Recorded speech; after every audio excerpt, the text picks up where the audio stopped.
Knicks family, what's poppin'? It's your boy, and I'm here. Tomorrow is finally the day we'll really get to see the Knicks in action against another team. So we're here to talk about it. We're going to preview it. Let's rock.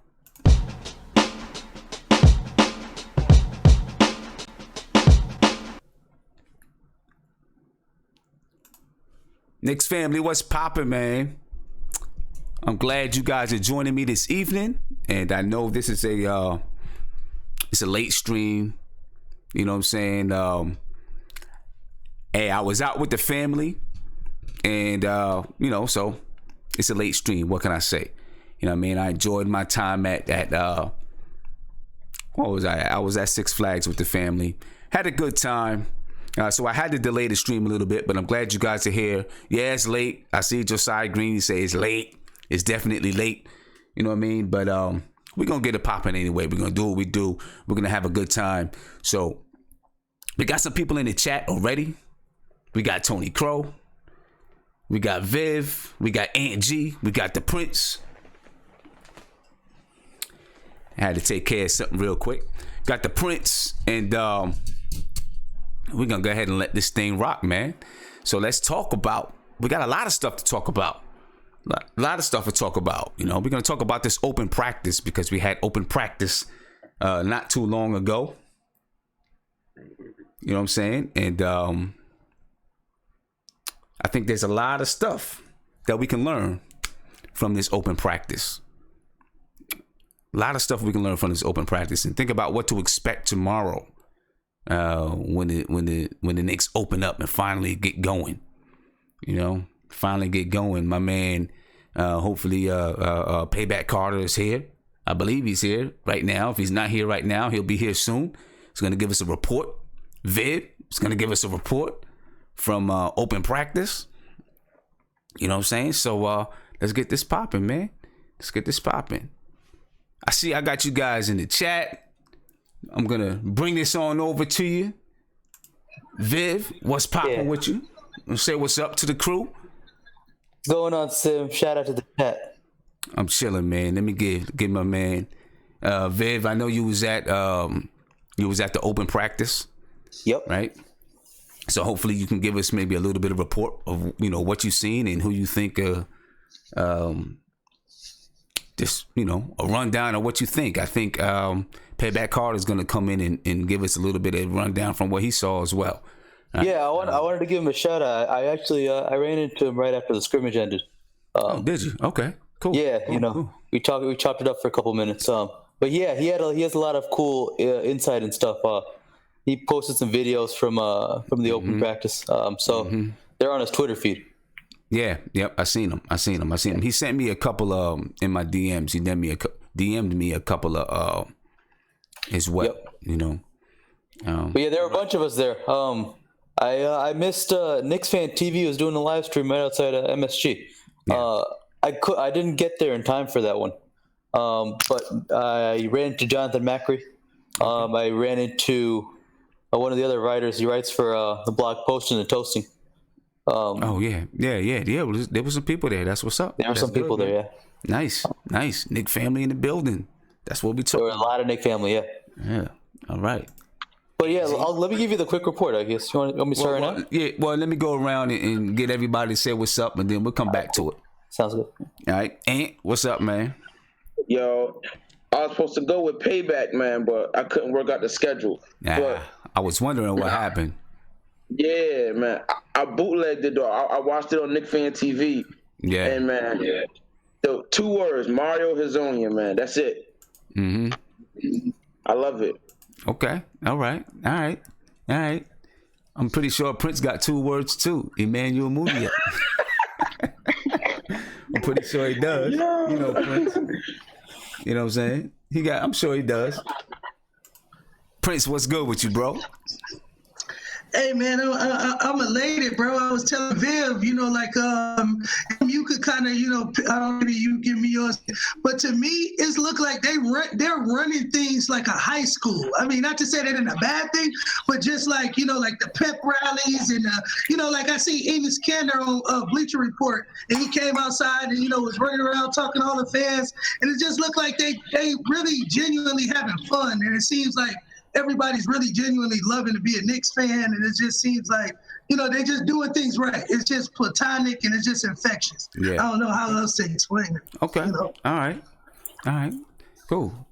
We got my man Tony Crow back in the chat. I mean, it's been a while since we had Tony Crow back in the chat. So for that, you know what I'm saying, before I even let my man talk, just let me give my man a round of applause real quick.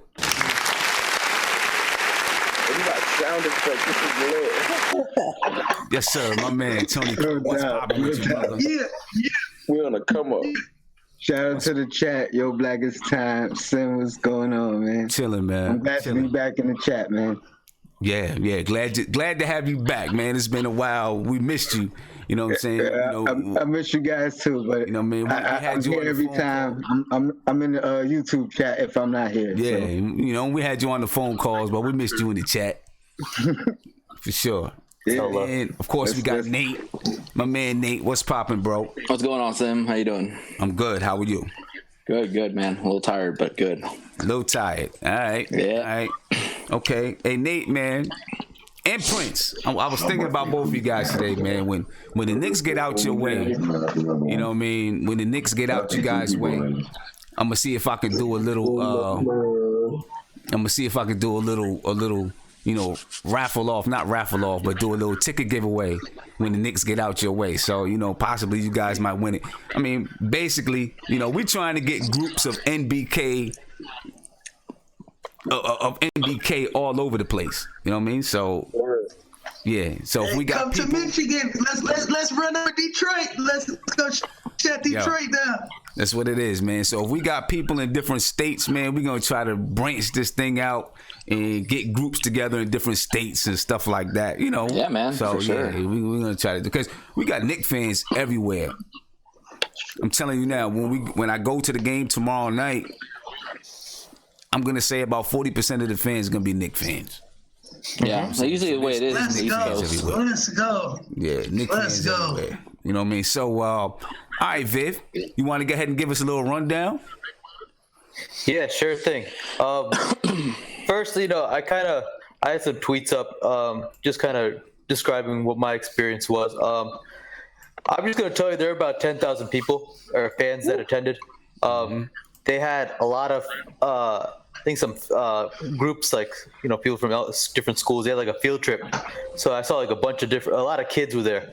So it's nice to get everyone, all excited just for the open practice.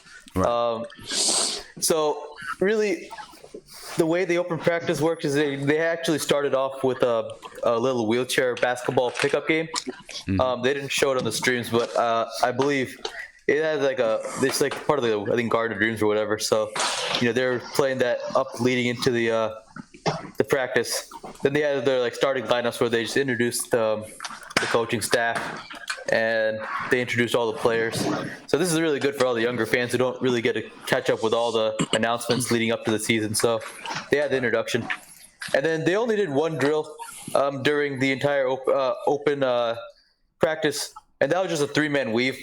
And the guy, what's his name, Caleb Canals, he ran the drill. I actually thought it was the funniest thing because it looks so awkward for everyone who wasn't a regular. You just see the strangest 3-man weaves. Just look kind of funny after a while. But really, the most of the open practice was a set of 3-quarter scrimmages, about 10 minutes each, and the squads are kind of split up so that they have a blue squad and a gray squad, but the players move between the teams. So for the guards, we saw Frank and Burke play during one quarter, and then we had Frank and Moutier play for another quarter. But I think the way they split it up is each of the guards had their own few minutes or whatever just to be the lead guard on their own. And there's other times where I think Frank and Burke, they shared the role. For the most part, they actually ran set plays. So you did not see a lot of ISOs. You didn't see a lot of pick and rolls. Just off just the simple pick and rolls. A lot of the plays that were ran, they were like deliberate in that aspect. Right. So, no one went off on their own. One thing I noticed is that they ran the practice. They had a very fast pace. So the teams that they're playing, they would push the ball up really quickly, which is a change from the last at least 5-6 years where, the pace of play was very slow. So if one thing, I want to see tomorrow, I want to see that pace, if that fast pace actually translates during the game. Yeah. And with regards to the players, it's really, I don't want to make too many conclusions on individual performance. I think a lot of the players pretty much showed us what they can do. It's kind of funny. I think I'll kind of go with start with the rookies. Knox kind of showed us a lot of, the things that he showed us in Summer League. We kind of saw a little bit of that during the open practice. He attacked closeouts really well. He shot the three at a pretty decent clip. The one thing I noticed is that he's not comfortable going left yet. So there were a couple of times where he could have had an easier layup if he knew how to dribble with his left hand with confidence. So that's probably one thing that you will probably notice in the preseason, especially, or even against some better, like even average defenders, that they're going to try to force him to go left all the time. So that's one thing I'm looking to watch over the next few preseason games. Mitchell was pretty nice. For the most part, they're trying to feed him a lot of alley-oops, which is kind of funny. A lot of even like the three-man weaves. Everyone just wanted to see him dunk. So the fans got to see a couple dunks here and there. But again, his problem was that during the scrimmages they put Cantor on the other team. Yeah. So and they had Vonleh on the other team too. So every time Mitchell was facing Cantor, every time they were facing Vonleh, the moment they got the ball in the post, either Mitchell would foul him or he would give in very easily to either really an open dunk or a layup. Because a lot of Mitchell's problem, even in the Summer League, was that he would rely on instincts a lot. And, that helped him a lot early on. It just, the problem was that, especially against Cantor and whatever, Cantor is such a strong player that, once he gets the ball in the post, you're pretty much done. Yeah. So that's just, one thing to keep an eye out for. But that's, again, we knew that going into this training camp, so it's not really much of a surprise there. It really, to sum up the guards real quick, I know we tend to harp on Burke a little bit, over this chat for the last month or two. I actually thought he played pretty well. I think he actually took on more of the scoring during the scrimmages, but we saw a lot of open threes that he made, especially the corner threes, and he shot the mid range with pretty good percentage. So I like that from Burke. Moutier actually wasn't terrible, although I don't know why Fizz said he doesn't turn the ball over, because he turned the ball over at least 3 or 4 times during the scrimmage. Also, he's rocking a headband, like a mellow style headband, so I hope he ditches it for the game, because it doesn't look good on him. And Frank was not bad. We didn't really, because no one was showing off, as any of the guards, so you didn't see Burke try to ball out one-on-one, or you didn't see Moutier really do that. Right. So you can't really assess it. There were a couple of plays I saw on defense. I think Frank pretty much ate up. I think it was Tyrese Walker or one of those guys, either him or Allen. I think it was Walker, actually. Tyrese Walker. He stole the ball from him. He was like a Kawhi style steal. It was kind of funny. But I think that was pretty fun overall. I saw KP go back and forth. He was having a whole lot of fun taking selfies with people, just dapping fans and whatever. I thought Fizz had a blast. There was one moment where he was just running up and down the court. He was just cheering on everybody. It was like a pep rally. And I remember Sprewell was there. He's part of the once a Nick, only a Nick reunion tour. So Sprewell was hanging there for a bit, and I guess Fizdale ran to just dap up Sprewell. It was just he was having so much fun, and you could just feel like he was just absorbing that energy. And I think overall, this was just a very, very, very fun open practice, and I think more of a rally. It was a pep rally, but I think after honestly, this is the type of stuff that fans want to see heading into the season. Right. They don't really, because a lot of the fans, especially the ones that go to the game, because there's not a lot of families too. They don't follow the details behind of course. What goes on during the off season. So this is the first time for them they meet the coaching staff. This is the first time they get introduced to some of the other players in the roster. So it's fun for them. And I also on one thing about KP before I step away, I like that he was actually doing a lot of coaching during the open scrimmage. So he wasn't just playing with fans. He was there was one moment where I think after Mitchell had a couple terrible minutes, or not terrible, he had a couple rough minutes. KP was actually sitting in between Knox and Mitchell, and I remember I saw it vividly that KP was kind of giving Mitchell some pointers on how to position himself, or just little pointers like that helps him feel better in that moment. So right, I like that, and I thought it was like a good vibe and good energy. KP's not going to be at the game tomorrow just because they don't want him traveling on this ACL. Exactly. Right. I'm curious to see who's going to do that same. Okay. And so what did you see?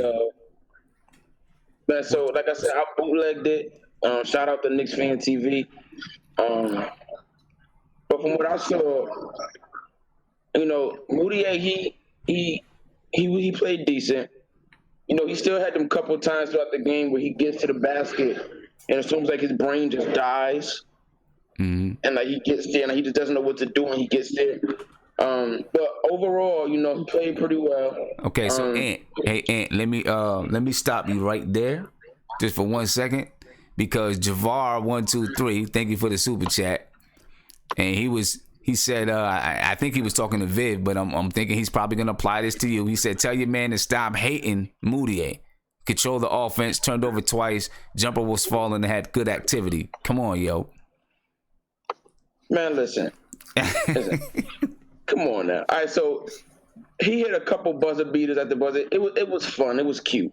But let's not act like, his jump shot was like, super improved. Now, I was telling Tony Crow before the show came on that I like when his mid-range jump shot does not look bad.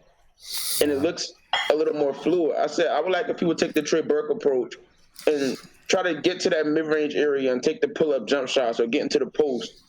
Because I think that's where he's most effective. Because he's not that effective shooting threes or going all the way to the basket. So if he can get that little mid-range jump shot down, I think he can provide some value. Now, off of Moutier, because but the guy that impressed me, it was two guys that impressed me. Mario Hezonja. I'm excited about Mario Hezonja. He looked really good, and I think at the end of the day, I think he's going to be starting with Kevin Knox at the 4 and Hezonja at the 3. I think he looked really good, and in a lineup where you have, and he looks bigger than I thought he was. Like he's a legit 6'8". Like he's a legit 6'8". And if we're gonna do a lineup of Frank, Burke, starting together, I think Hezonja, with his outside jump shot and his versatility on offense, I think that makes that lineup work offensively. Another guy that looked good was Damian Dotson. I think Damian Dotson looked really good. He was aggressive. He wasn't hesitant. He hit a couple shots. His handle looked, pretty steady. He looked a lot better than he looked in Summer League.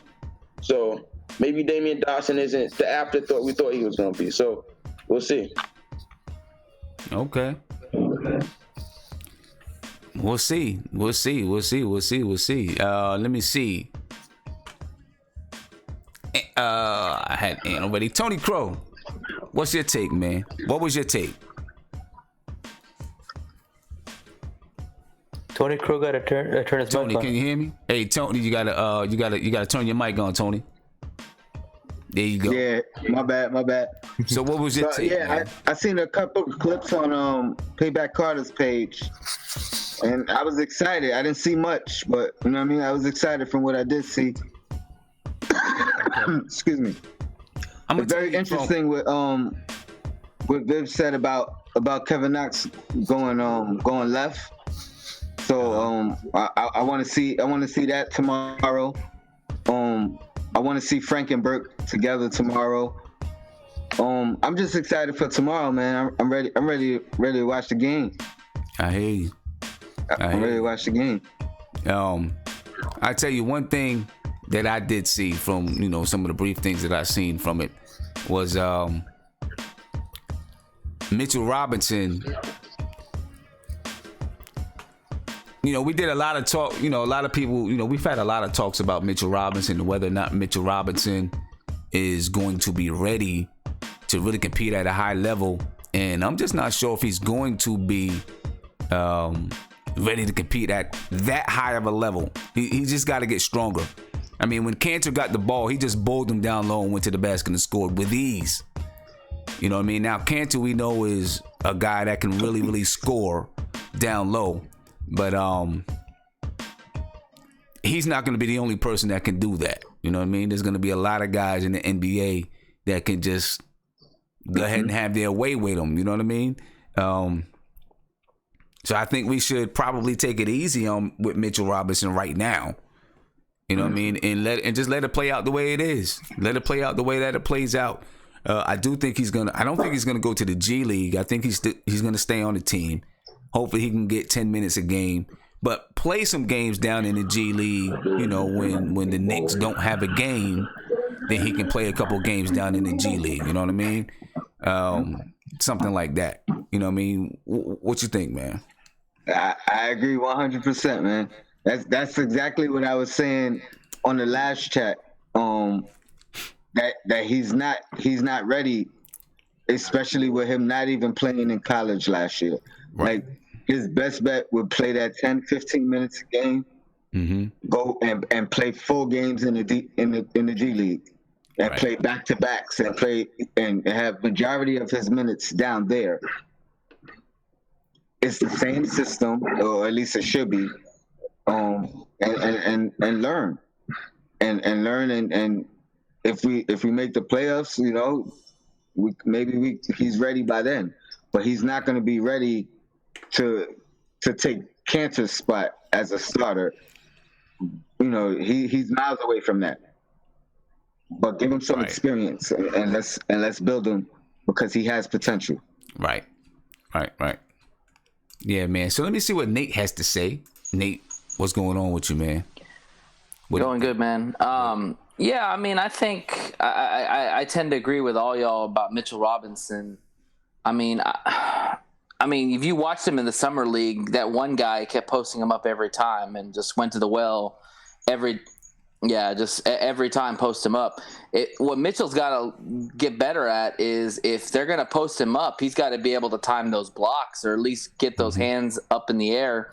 So if he's trying to go up, you know, he can try to alter that shot in some aspect. But I don't know. He might be a little far away from that. But I mean, I don't know. I'm one of those type of people, like I said, that, you know, this is a lost year in a sense. Like, nobody's expecting us to win more than 29 games like we won last year. And I'm all for just throwing him out there and just seeing what you got. I mean, I don't think you should hinder him. You know, if he looks lost and he makes mistakes, so what? Pull him out, you know? But I mean, he's going to learn. He's going to learn just by making mistakes. That's why Fizdale preaches teaching. Yeah, you know, I agree with you. I just think, you know, in some aspects, you kind of got to let him. You don't want him to get beat down too bad. You know what I mean? Right. Because he's small. But let's be honest, man. This Knicks team could get beat down all over by everybody. Yeah, I mean, but you know, with Mitchell Robinson, he's gonna be playing down there with some big boys. You know, I think 10 to 15 minutes a game will be good for him. Yeah. You know, I mean, but you also got to remember too, if Cantor gets in foul trouble or if Cantor gets hurt, I mean, then what do you do? Do you put Mitchell in there? Or do you say if you say Noah Vonleh, you're going to put him at center? Well, I think he's more of a four-man, so that's going to be interesting. Or Cornette. Yeah, but from what I've seen with Vonleh, he seems a little bit bigger and a little bit stronger. Yeah, he's ready. He's more ready. And so, you know, he may be able to handle some of that beating down there. Folks, if you want to call in the practice, if you want to call in, give me a call, 516-405-2246. The reason why I went and drafted, man. And I do want to remind you all that tonight I will be announcing the winner of the New York Knicks versus Washington Wizards preseason game tickets. Had some of you guys probably seen it all day long. People, those who live in D.C., Maryland, Virginia, some Pennsylvania, Delaware, South Jersey, you could enter your name to win 2 tickets. All right, so I got the names in, I don't know, about 20 minutes, I'm going to announce who the winner is. So, pay attention to that. Make sure you stay tuned so that if your name is called, we can connect and I can get those tickets to you. All right. I'm going to give Prince a chance to, say what he saw, talk about what he saw as far as preseason is concerned. And then we're going to talk about, as far as open practice is concerned, then we're going to go on and we're going to talk about this preseason game and some things we want to see. All right, Prince, what's up with you, bro? Man, I seen one thing I have to give props to at the end said was Herzonia. He came out and I don't know if that's just him or he just came out to show us Knicks fans that he here to play because on the defensive end he was real active. He was pressuring guys and making guys shoot contested shots and. So that was one thing I heard a lot of people knock on him throughout the chats that he couldn't play D. So definitely I was happy to see that. We shared the ball a lot, so that was different. To see our spacing and the way we kind of made back cuts off of things. I don't know if those will be our sets or just the set of what they did. That definitely showed, I don't know if whose Mark was watching, but, what type of offense we may be running. And, like Fizz said, it's going to be open, flowing. So with that being said, I was happy to see that. The thing, like I said earlier, that when we first came on, we were running things like a high school, and that was what you and Viv said was the pep rally feel. But that's the way I felt too. That it was just a thing, kind of just everything from the town hall meeting to just the way that just Black Wall Street been handling things. I'm happy. I'm looking forward to tomorrow. Definitely, you definitely gonna be on tomorrow after tomorrow game. I'm gonna be on before the game. I'll be on during halftime, and I'll be on after the game. Yeah, so I'm definitely going to be on. Okay. Unfortunately for folks, I had some people ask me, I had people ask me, no, I am not going to stream the game. I'm not going to stream the game, but I will be on before, after, in the mid, halftime and after, and maybe I'll do some commentary, but you won't be able to see the game. I'm not going to stream the game. So, but yeah, Prince, Moutier. What do you think about Moutier? Hey, like everybody said, I didn't really get a chance to watch the whole game or the whole practice, but just a couple of series that I see. Definitely, like my man said, he seemed poised. He seemed steady. He seemed like he was, getting the offense into what Fizz want us to do. So I'm looking forward to seeing what Moutier can give us. Like I said, the sky's the limit. So I'm just trying to speak some positivity into his career, and hopefully Moutier adjusts and he work out in this system. Because again, if he can, he's just another gem. And again, we're just that much more dangerous with a 6'5" point guard, along with Frank, along with Trey. So again, I'm looking forward to it, man. And I like Trier too. Trier played pretty good too. Trier played pretty decent also. Yeah. Okay. All right. Good. I think, and I'll get to you in a second. I think, just looking at the open practice and what I did see. One, I would like to see them do a little bit more than just a 3-man weave. I know that we're talking, the people that are there, like you said, Viv, there's a lot of people there who are, just kind of general fans, so they don't get that deep into, everything that's happening. You know what I'm saying? But I'd like to see a little bit more than just a 3-man weave. You know what I mean? Give the fans, give those general fans a chance to actually see, you know what I'm saying? To actually see what happens and what goes on in an NBA practice. Just a little bit. Doesn't have to be that much. Just a little bit. But hey, it is what it is. I think that, like I said what I said about Mitchell Robinson. You know what I'm saying? I think that, we've got to give Mitchell Robinson a little bit more time. I think that I would have liked to see Frank be a little bit more aggressive offensively. That's something that I was definitely looking for. I want to see him be more aggressive offensively. But at the same time, Fizdale said he wants Frank to just play his game. You know what I mean? So just let Frank play his game and be Frank. So I agree with that as well. Just let Frank be Frank and do what Frank does.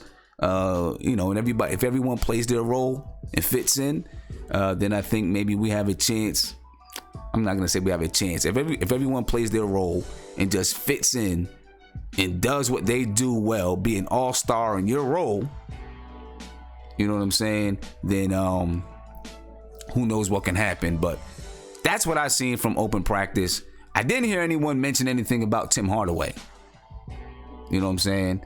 So I do want to hear what you guys think about Tim Hardaway and, what you see from Tim Hardaway. But what I'm going to do right now, I'm going to take a call. All right. I see Payback Carter is in the chat, said he's going to call in real soon to give us his rundown because he took a lot of notes. But I'm going to take a call. Let's see what these callers is talking about. All right. Caller, you're on live with Nothing But Knicks. What's popping? Hey, what's up, Phil? What's going on with you, bro? Did you get a chance to see open practice? Yeah, I saw the bootleg version on Knicks Fan TV. Shout out Knicks Fan TV. Yeah, no, I mean, it was hard to tell. I mean, you had guys showing out, but nobody was playing defense. And it was a pep rally. I mean, I didn't really. I was glad to see Moutier show a little something. I was glad to see Dotson and Trier do something, but I don't think those guys are going hard at all. I mean, I just didn't see anything, so I didn't take too much from it. Right. Yeah, of course. The guys aren't going to go too hard. You don't want to get injured in an open practice. But it's really just something to give the fans a reason to feel good. Which is cool. I agree with it. I agree with it 100%. We should, always give the fans a reason to feel good. If not, you're not going to get paid. No. You know what I'm saying? No, you're not going to get paid because the fans pay your bills for the most part. Yeah, definitely. Yeah. So before I let you go, because I know there's going to be some people that want to call in and talk. Just give me your rundown. What do you feel about Tim Hardaway? What did you see from Tim Hardaway? How you feel about Hardaway? With Tim Hardaway, I feel like preseason is going to be an audition for a lot of those guards. I mean, I don't see the Knicks not making a trade. I don't see them waiting until the trade deadline. I see they got to get another big man, and one of those guards is going to go. So, I mean, Tim Hardaway, he's one of those guys that's on the bubble, I think. I mean, I saw, I didn't see any real go down and take, patient shots. He still went out and took those 18 seconds on the shot clock 3-pointers. He went to the basket once and that was nice, but I don't know. I'm not a hater, but I don't know. I feel you. I feel you. I just don't know about Tim Hardaway. I mean, I just haven't seen him, even in the open runs. I'm not saying, when I can't remember whose kid crossed him up, that meant something. But even in the open runs, I didn't see Tim Hardaway, just blowing people away. Holy smokes, look at Tim Hardaway like I saw with Trey Burke. Okay. Granted, they're not playing NBA competition, but Trey Burke went out there playing with a NBA bunch competition. Of, middling talent, and he showed out. He got 40 points. He made those guys look sorry. Okay. I never saw Tim Hardaway in any open run just go out there and whoa, look at this guy. Well, he's a man. So, I don't know. Tim Hardaway. All right. Well, man, Well, as usual, I appreciate the call, man. No, thank you. Yeah, appreciate the call, and I hope, make sure you're watching tomorrow. I seen someone in the chat ask, what time does the game start tomorrow? The game starts at 7:00. Anytime the Knicks play the Wizards in Washington D.C., the game always starts early for whatever reason. I don't know if. Let me tell you, of course, I'm gonna let you go, caller. Peace, man. Thank you for the call. No doubt. And one of the things in D.C., man, it's a real nice subway system. It is. It really is. It's really nice. But they have a lot of issues when there's sporting events and concerts and things like that downtown. Whereas, like, I don't know if it's because of the time that they close the time that they close the subway system or whatever it is. But you can get there on the subway, but sometimes you can't get home on the subway, which causes a lot of problems for people. So I think that's part of the reason why they always have the Knicks games early in D.C. when the Knicks play against D.C. If they play Philly, it's 7:30. If they play the Hornets, it's 7:30. When they play the Wizards, it's always 7:00. And it always throws me off too.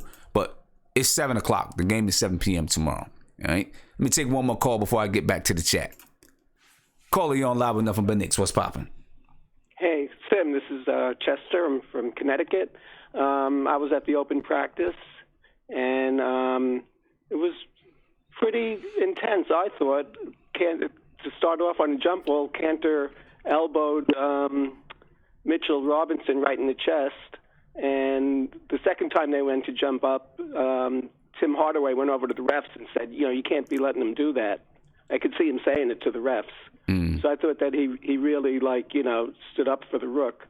And Hezonja looked really good. He's excellent passer.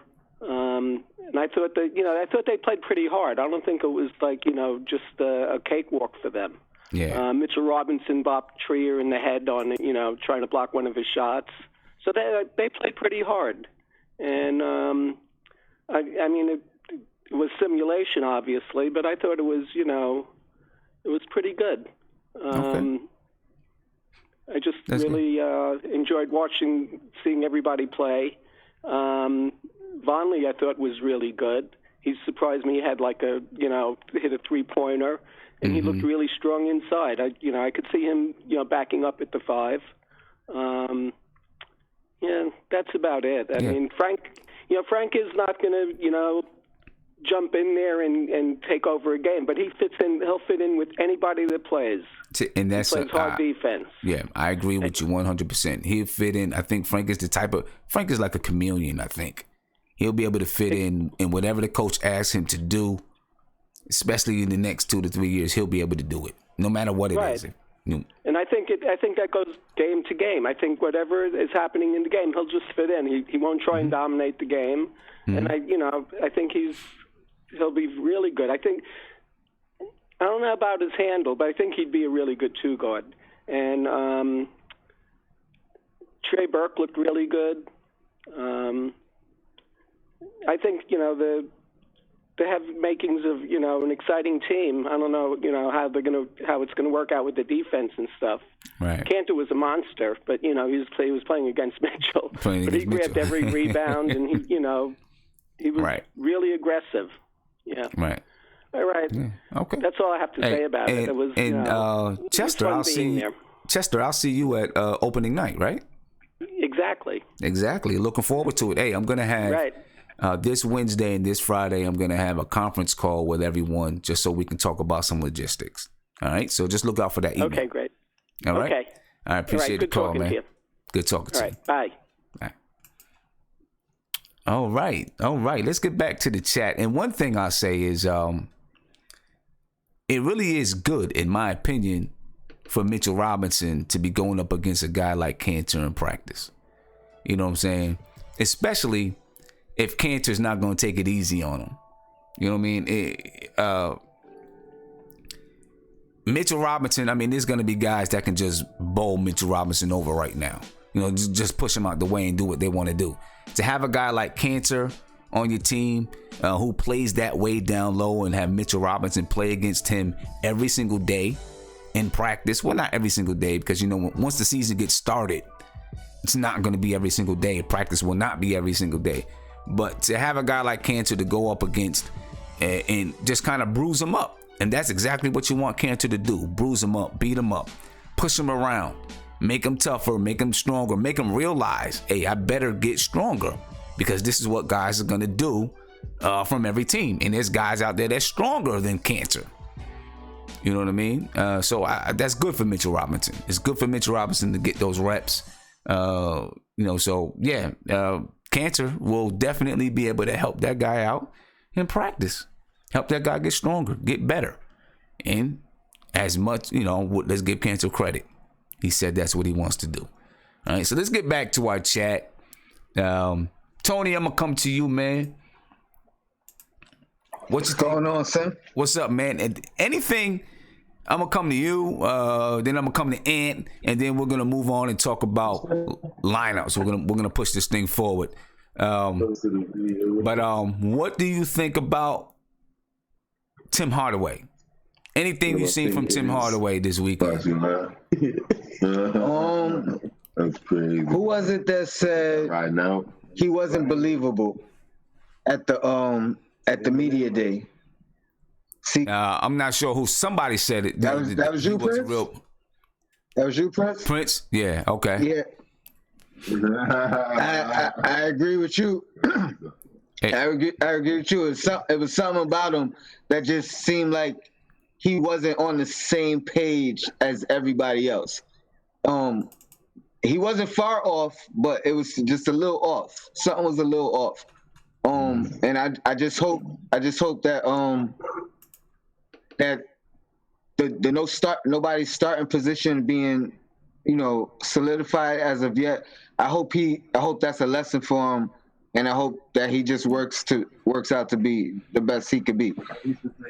But I mean, because I didn't really see any highlights of him at the practice.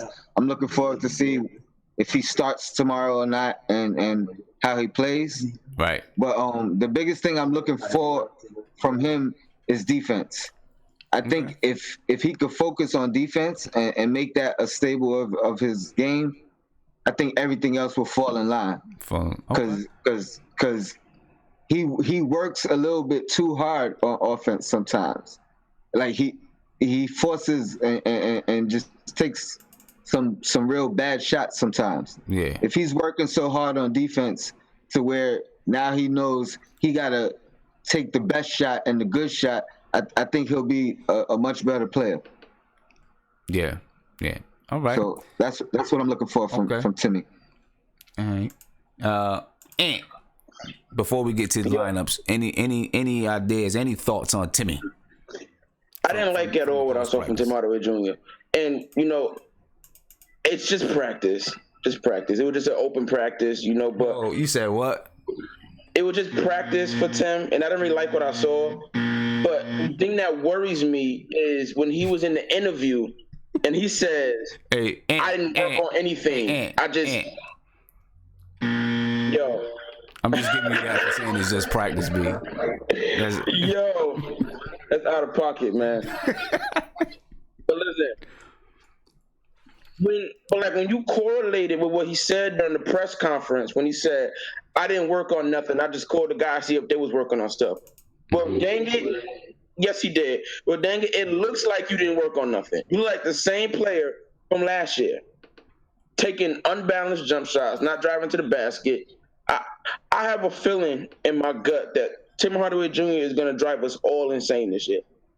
And he's going to be the guy that we just want to get rid of in a couple months. Because I don't think he's going to be much different than he was last year. I think he's kind of gotten to this point in his career when he feels like he's made it. And he's kind of feeling his oats a little bit. And he feel like he the man, and it's kind of bleeding through a little bit. He's the one outlier from the rest of the guys, in my opinion. He's the one guy that he averaged 18, shooting 40%. Like, I'm not impressed. All right. I mean, I agree with you. Of course, you know me. I agree with you about Tim Hardaway Jr. I'm not the biggest Tim Hardaway Jr. fan, so I'm going to be looking to see what he does come tomorrow night. I'm going to be watching him closely. You know what I mean? Let's talk about lineups, right? Because of course it's the preseason, so in the preseason, what happens is sometimes you might see some crazy lineups and weird lineups. People who start in the preseason are not always going to be the people who start come the regular season. I want to know what you guys think about, just from what you've seen in the open practice. Come tomorrow, who do you think will be the starting team squad tomorrow? And from that, do you think those players will stick, or is it just going to be, hey, I'm trying them out, it's an experimental thing? I'm going to open you up. Let me see what you think. Viv, I'm coming to you. All right, in just 1 second. There you go. What do you think? What do you think? I think tomorrow's lineup will probably be Trey Burke, Tim Hardaway Jr., Kevin Knox, Enes Kanter, the center, and then I'm gonna put Hezonja. I don't think they'll start Lance because I don't think they actually care that much the lineup for game one in that sense. I believe of the five, I believe Hardaway and Kanter will stick. I believe Knox most likely will, but again, it's no guarantee for Knox. Same for Burke. I'm leaning to. I have a feeling that might be the case, but again, I'm not gonna put a guarantee on Burke either. A lot of it will depend on how they play going forward. And Hezonja, I'm just putting it there. I think that he's just going to try something out.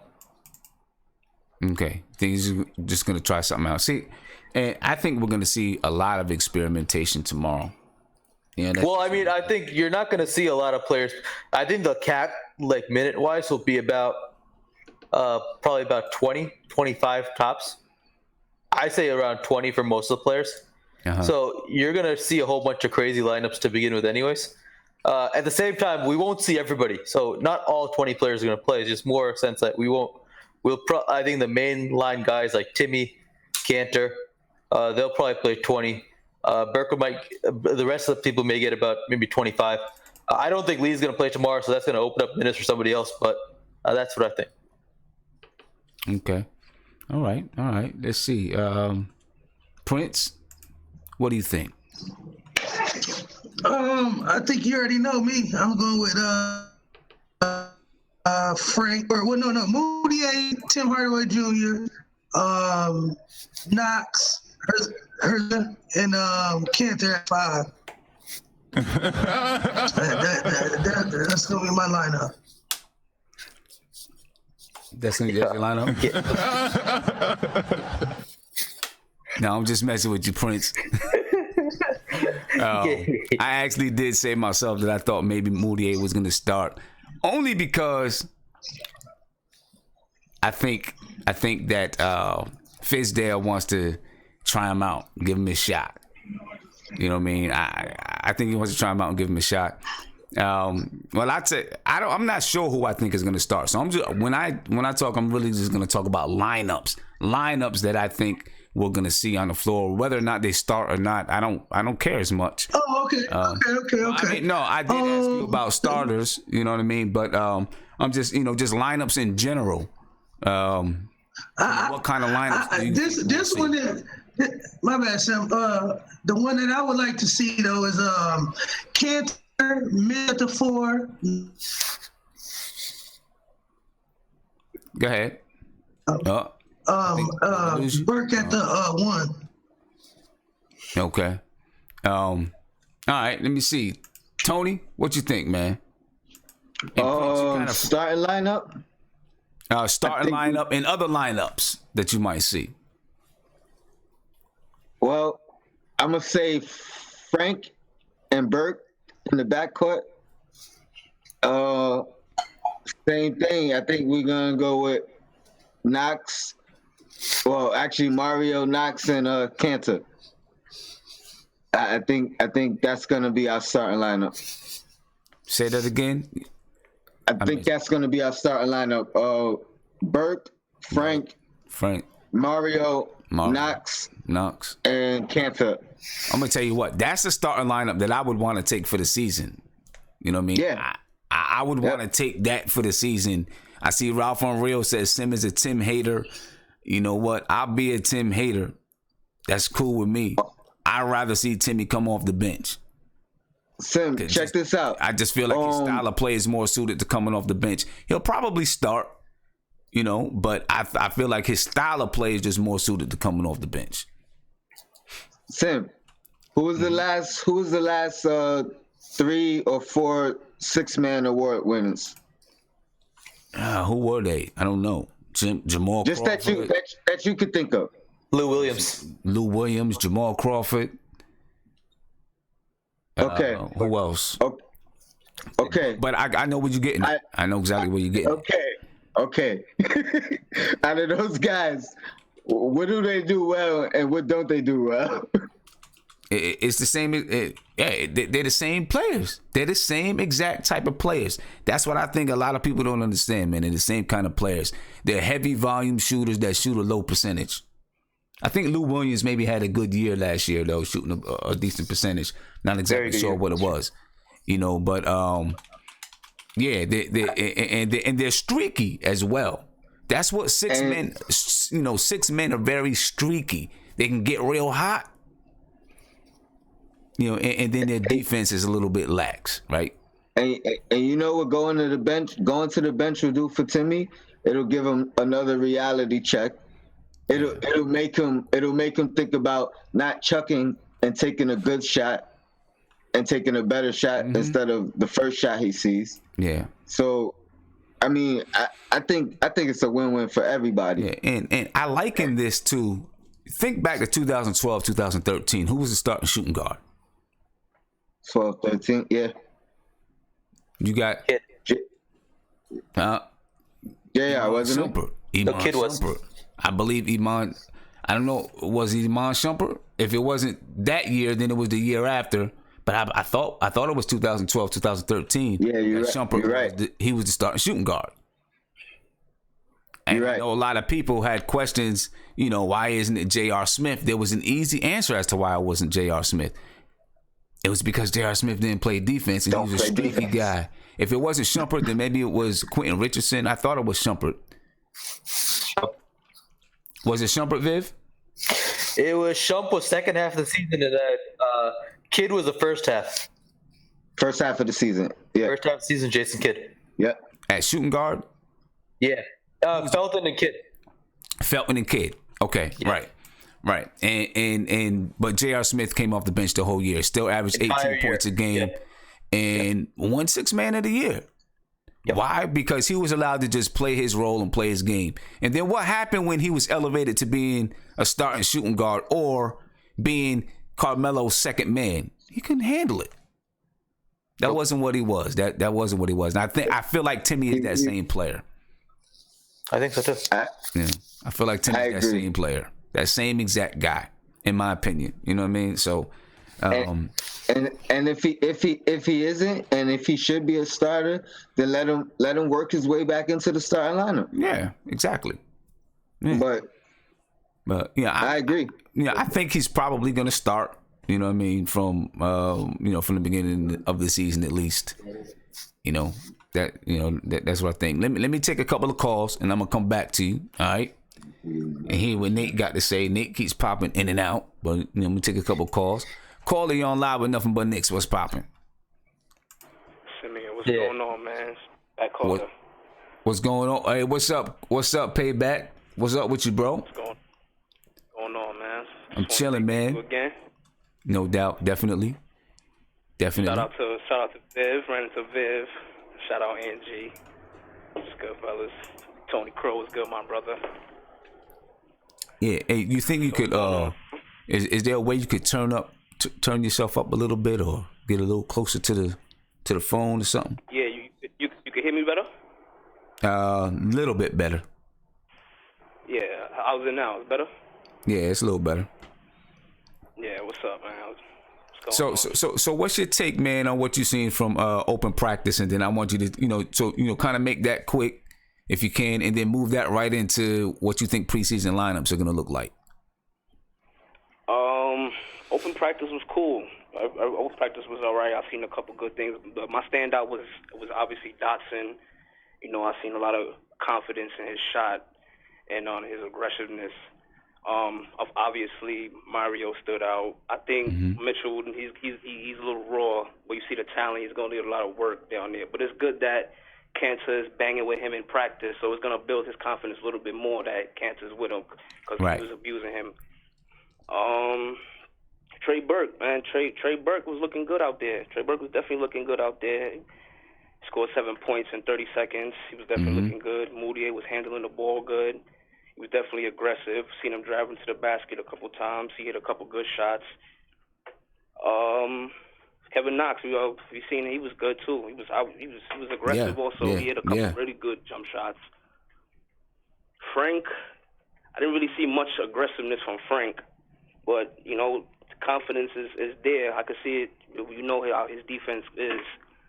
I think he just needs to be a little bit more aggressive on the defensive, on the offensive end, because as we see in the second game of Summer League, we didn't see that. I didn't get to see that in the scrimmage, but it is a scrimmage. It is a practice. We don't know what they've been doing indoors, but other than that, it was cool. It was cool. What about Timmy, man? What about Timmy? What'd you see from Timmy? Did you talk about him already? No, I didn't mention Timmy. My bad about that. Tim Hardaway. I still see the bad shot selections. Like even though it was a scrimmage, I'm still seeing bad shot selections in a scrimmage game. You know, and I don't think that's something that he said he'd been working on, and I didn't see that at all. But he made a couple and one layups. You know, hit a couple good shots. Well, we will see what the season holds. We'll see what the season holds. Yeah. My thing is, I don't really care for a starting lineup. Honestly, I really care who finishes the game. That's just me.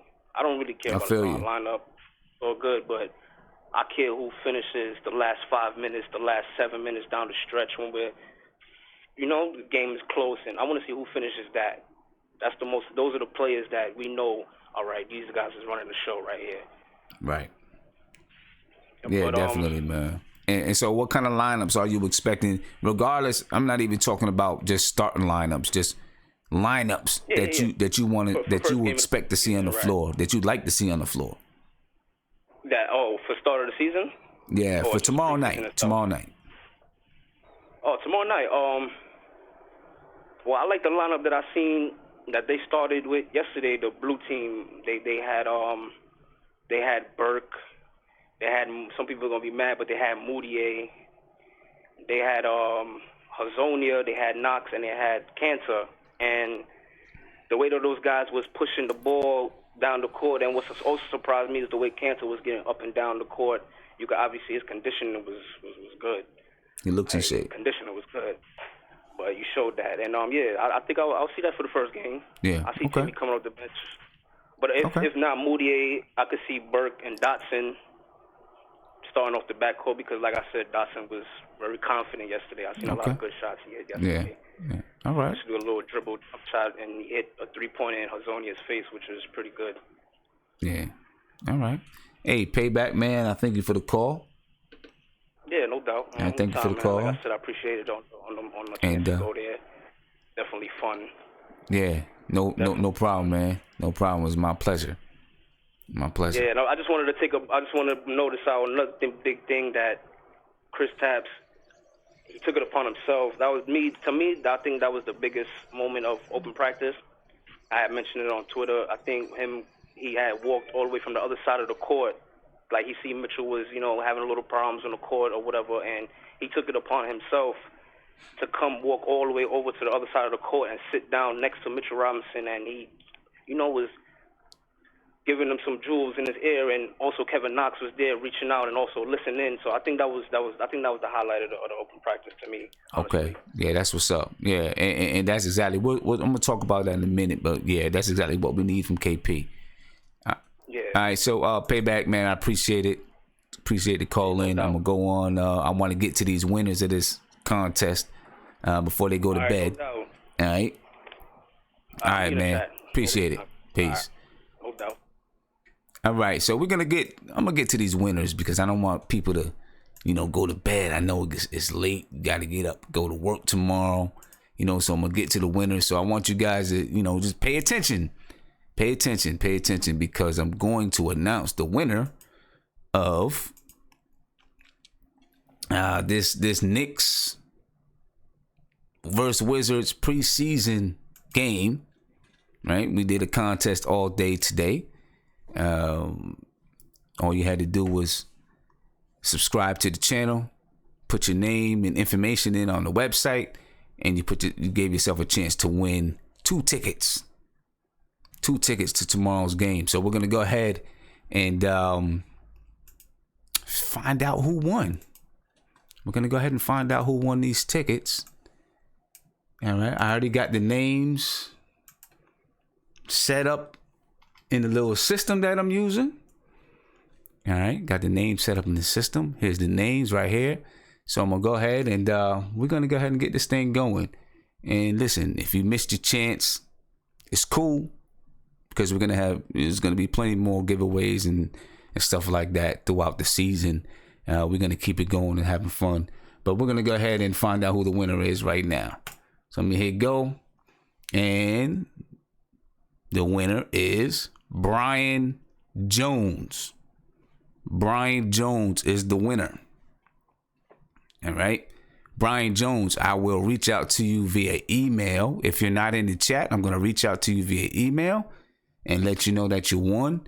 In the event that I'm not able to get it through to Brian Jones tomorrow, we're going to go ahead and we're going to pick another winner. All right. And the next winner is, and then we'll pick one more after that. Kenneth Davis. That's the second winner. Remove Kenny's name off the list. And I'm going to pick one more. So I got 3. All right, I got 3. Just in case people don't get in touch with me. And here's the last one. The last winner. Chris.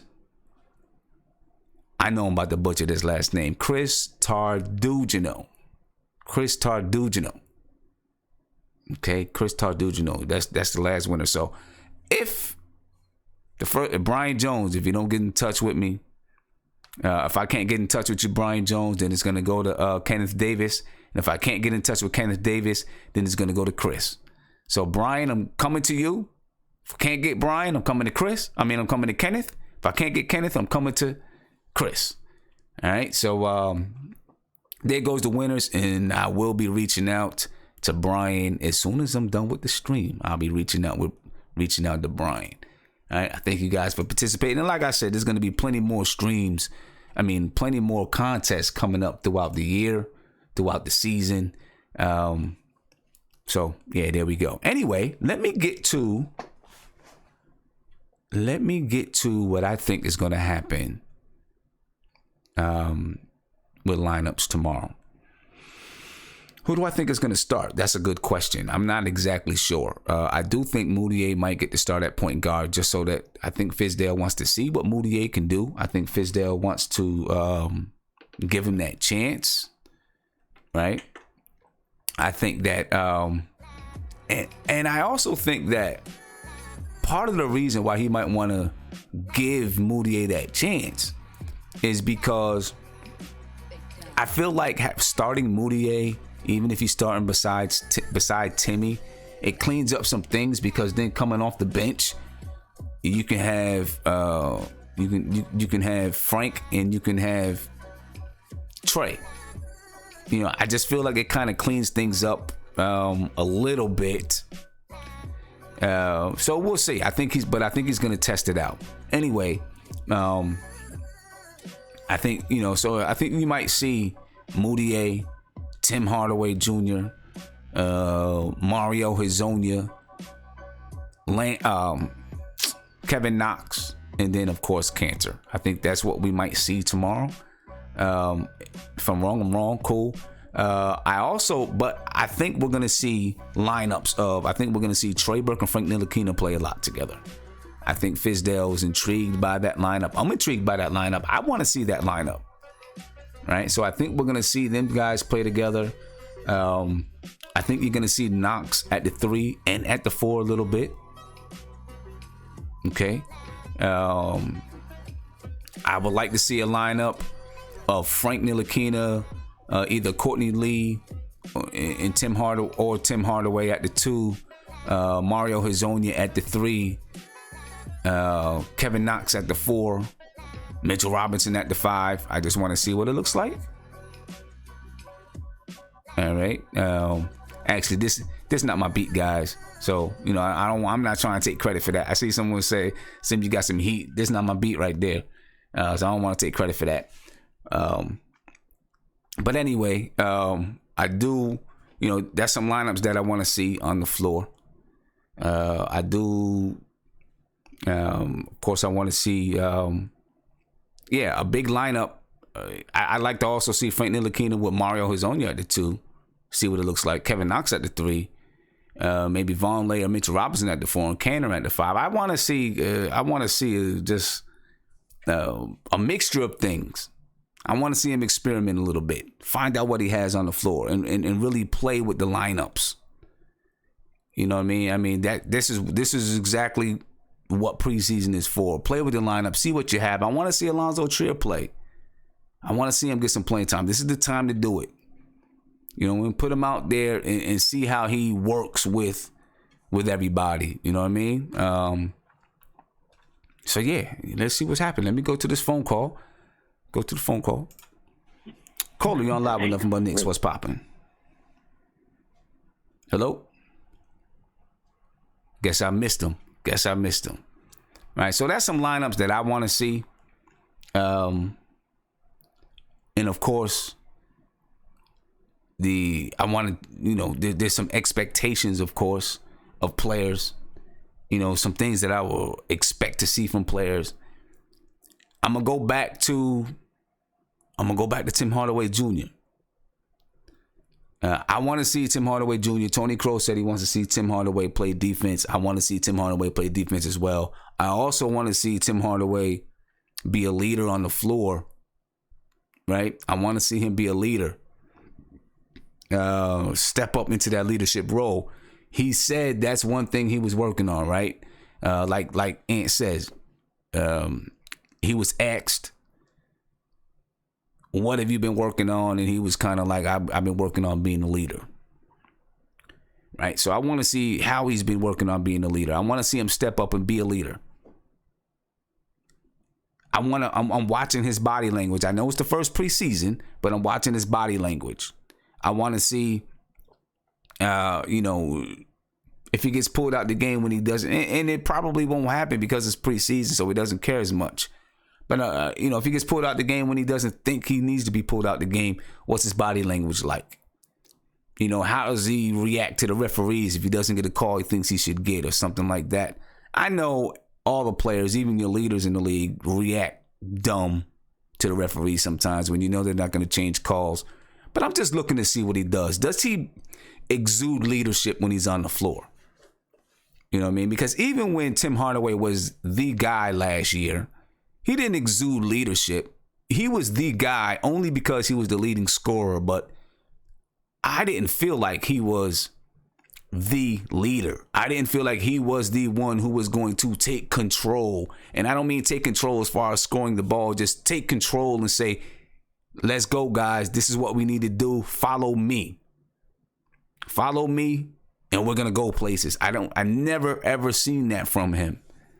And I don't think we'll see it tomorrow, but we'll see. You know what I mean? We'll see. Let me take another call. We're going to get back to the chat. I want to see what they think about player expectations. Caller, you're on live with Nothing But Knicks. What's popping? What's up, Sims? How are you, baby? I'm chilling, man. How are you? Good, man. Good. Getting ready, baby. Getting ready for the season. Yeah. Preseason tomorrow, man. I'm getting ready. I'm ready, man. I'm ready to rock. I'm ready to go. I feel good. What are we talking about? Right now, we're talking about player expectations. What do you expect from certain players tomorrow? To be honest with you, man, I'm expecting a lot from my man Trey Burke, man. I know you high on Ntilikina, but the things that Trey Burke has said, all the through the media and all the stuff that he's been saying, and I've been on I listen to the radio all the time, driving to work and stuff, and I listen to Han Solo, and I was listening to a conversation he had with Han, and man, the kid, man, he's hungry, man. And honestly, everybody's talking about Kyrie next year, and everybody, somebody might come for the point guard position, but to be honest with you, man, I have a lot of hopes for Frank this year. I think he's gonna improve under Fizdale, but to be honest with you, I don't know, man. This kid Trey Burke, man, I feel like he has high expectations, man. He was working in the desert somewhere in California, and I feel like he's going to come out this year hungry. He's going to prove something. He said he wants to be an all-star, which honestly, I've been riding with him since last year. Everything that he was putting work in this off season, so I feel like he's going to come out this year and he's going to show everybody that he's a lottery pick, and he could be a starting point guard in this league. And he could be our starting point guard, and I feel like Frank is going to be backing him up because I know you high on him, Sims. I know you high on him. I know you want him to start. He's the defensive guy that we need. But to be honest with you, man, I feel like he's going to come out this year for us, and he's going to show you in the preseason probably tomorrow if Fizdale's going to, utilize him a little bit, and I'm sure he will. But I think he's going to come out rocking, man. I think he's going to be that guy that we were missing for a long time, man. My man has speed. He might not be too tall. But listen, before Isaiah Thomas got injured, my man was killing it. He was just, everybody's talking about him as being MVP. So I have high expectations for Trey Burke, man. You know what I mean? So what do you think about that? What do I think about having high expectations for Trey Burke? I think you're not crazy. I know that I'm not the biggest Trey Burke fan, but I'm going to admit to you, though, and to everyone that's out there, I am coming around. I'm really, really coming around to Trey Burke just because of just things that I'm seeing. I still want to see certain things on the floor. I still want to see his ability to lead, right? I want to see his ability to lead and facilitate. But just what I'm seeing from him, you're right. He seems so hungry and like he wants it so bad and he wants to do the right thing. Right. And it's really bringing me around to this guy. I'm really, really coming around to him big time. I'm telling you, man, all the things that he's been saying, man, the things that he's been saying, like, if you listen to everything that he's been saying, it's like, it's somebody that's just like, you know what, I almost freaking lost it. I almost freaking got out of the league. And he don't want that, man. And I see, putting in all that work. I follow him on freaking social media, man. And he's been working so hard this offseason, man, to go out, to clear his mind, to go to California in the desert somewhere and to train, mentally, not just physically, mentally. Right. In your head, knowing that, I'm going to come out this year and I'm going to prove something, not just to everybody, but to myself. He has to prove that to himself. And honestly, I believe in him. I feel like he's going to prove something this year. And I'm telling you, man, we might not even need him, man. We might not need him. We might not need Kyrie next year because he might be that guy that's going to come out, give you 20 points, give you 7 rebounds. Hey, you never know. Maybe he could, step up his defense. He might be not be that tall, but he could come out, maybe, step up. I feel like that's his number one thing, is show a little bit of the defensive side, a couple of steals a game. I feel like with Fizdale, he's the coach that he actually needs. Everybody's talking high about Fizdale, man. He's the player's coach. So I feel like he's going to come out. He's going to teach this kid, the right way to play. He's going to get into his head. He's not going to just be like, oh, all right, pat him in the back. No, he's going to, tell him that what he's doing wrong, what he's got to do on the court and off the court. He is a veteran at the end of the day. He's going to take Frank under his wing, and they do play good together. Yeah. I don't know what to say about Moody yet. So. All right. Hey, man, I appreciate the call. I'm going to get going. I know some people want to call in. Shout out to the chat, man. Yo, you still doing the video chat? Yeah, video chat is up, bro. All right. You mind if I call up in and get in on that? Come on in. Thank you, brother. All right, man. All right, peace. Thank you. Yeah, I'm going to admit. I really am. I'm going to admit, man. I'm coming around to Trey Burke. Just... at least from what he's saying, is making me come around to Trey Burke. You know what I mean? I'm coming around to him. The way that he's working is really encouraging me. The things that he's saying in his interviews, that's really encouraging me. He's not afraid to be. He's just not afraid. He's not afraid. He's not worried about if he's coming off the bench. He's not worried about. He just wants to go out there and play, from what I'm hearing, and make the team better. You know what I'm saying? And I can do nothing but respect that. You know what I'm saying? That's all that I can do is respect it from him. You know what I mean? So, I'm really, really, really, really encouraged by Trey Burke right now. And if Trey Burke can do the things that he says he wants to do, I'm going to support him. You know what I'm saying? I still want to see those things that I talked about before. I still want to see the leadership. I want to see, can he facilitate on the floor? Because I think that's a big part. If he's going to be a primary ball handler, he's got to be able to do those things. Now, he said it. He talked about it and said that he is willing to do those things and that he's been working on doing those things. Now, the one thing I will say about him is I don't want him to change his game either, though, because I think that he is he's so good at what he does do. He's so good at what he does do, right? And if he starts to change his game where he's trying to be that facilitator and do those type of things, then he may not be as effective. And I think that's the hard part with Burke. We'll see. You know what I mean? That's what happened in Utah. They wanted him to be a facilitator because you can see that if Trey Burke can learn those type of things, how he could be a really, really, really good point guard if he could learn how to be a facilitator and a leader. Maybe we got him at the right time in his career. You know what I'm saying? Maybe when he was in Utah, he just wasn't ready for it. Maybe he is now. Let's see. Let's get into this. Let's see what's going on in the video chat. See what's popping in the video chat, man. Let me see who I'm gonna come to. Ant, I'm gonna come to you, man. Or you know what? Let me come to Nate because I don't know where Nate's been, right? So I'm gonna come to Nate for a minute because Nate, what's good, man? What's up, Sam? Where you been? How's it been?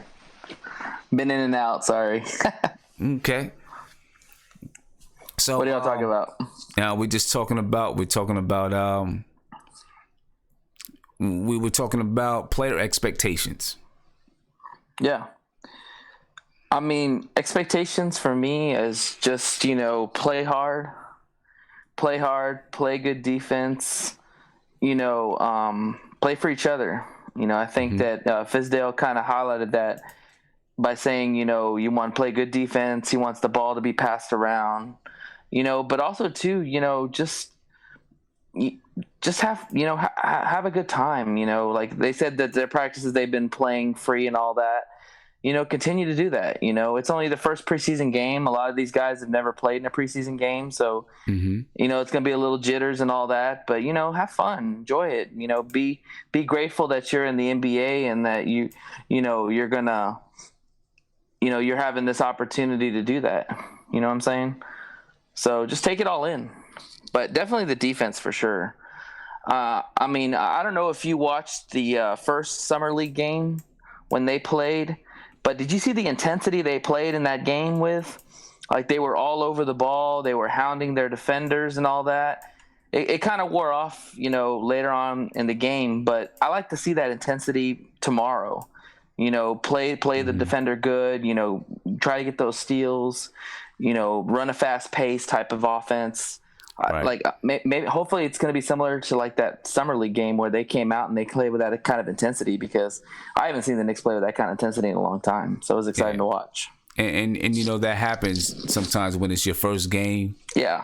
You come out with that kind of energy, you come out with that kind of intensity, and then it starts to tether off a little bit as the season goes it's on. really hard to play like that for all 48 minutes, but I just want to see the Knicks play consistently. I think that's going to be the big thing for me this year is just be consistent. Play. Don't have lapses on defense as many times. Don't don't be lazy. Hustle for that ball.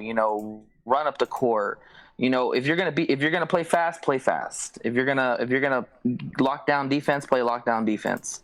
But just be consistent. Right. That's the main thing I want to see with them. But it's gonna be hard with the young team. Okay. All right. Let me see.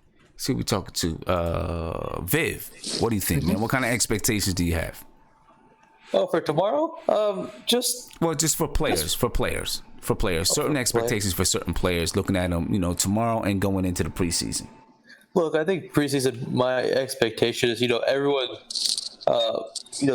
they're well conditioned. That whatever work they put in the summer is gonna come into fruition. I want to see some communication. I want to see whether the 5 days of training camp, whether there's some sort of defensive camaraderie, there's some sort of identity. So I want to see a lot of, communication, between the players.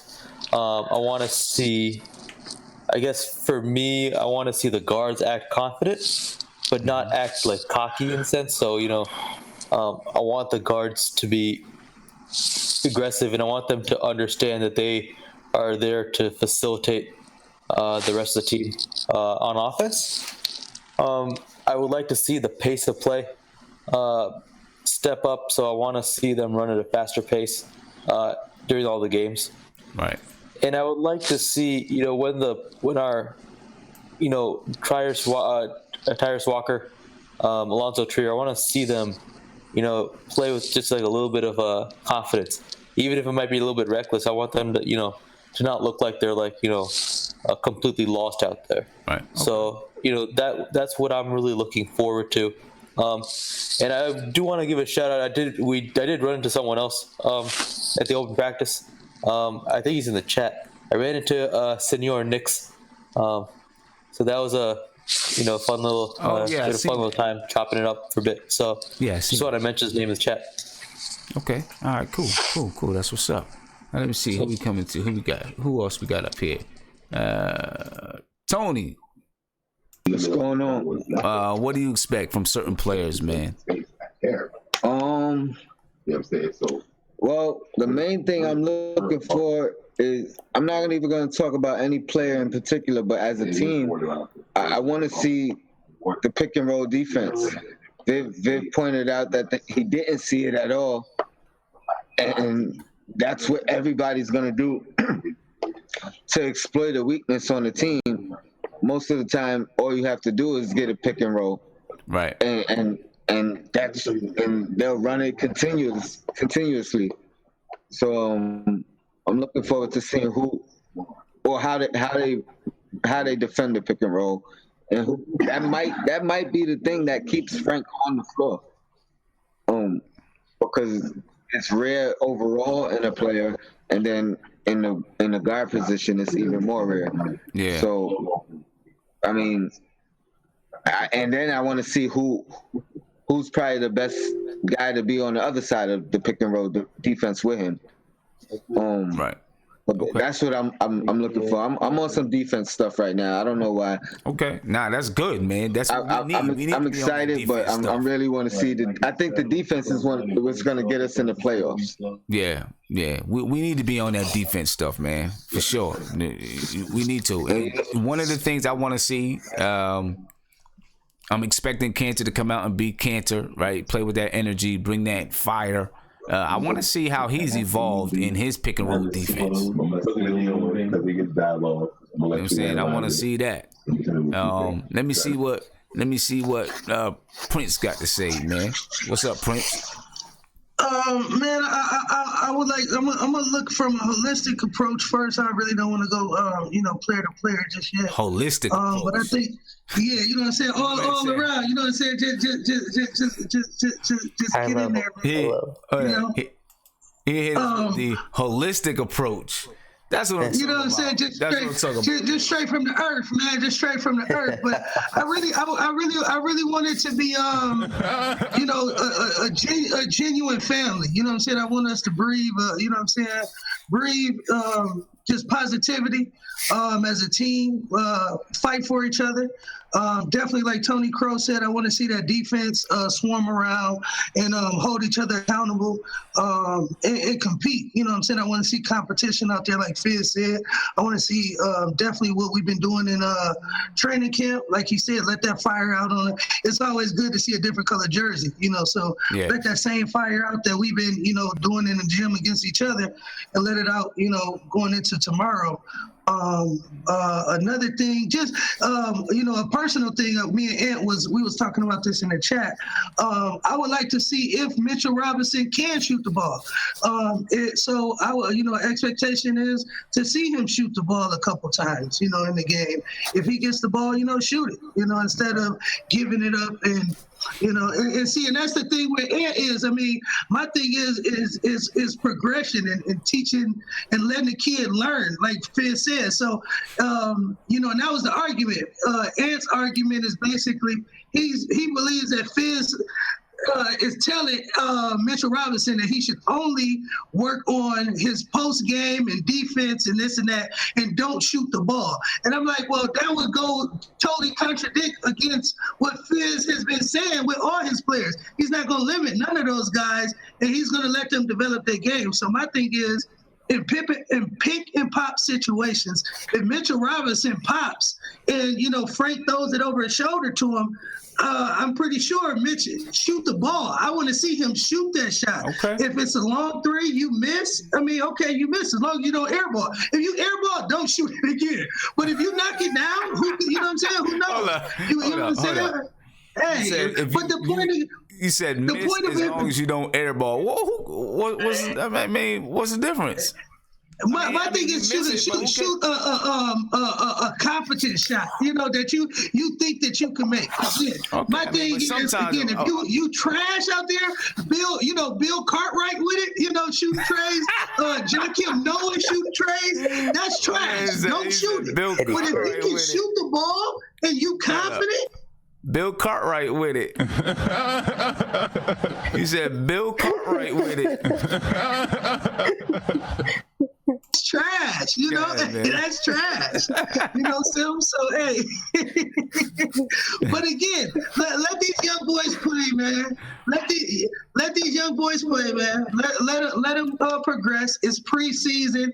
It just, you know what I'm saying. Again, you never know. He go out there and again he knocked down 2 out of 3 3-pointers. Then what everybody looking at? Oh, we may have a guy who can shoot the ball.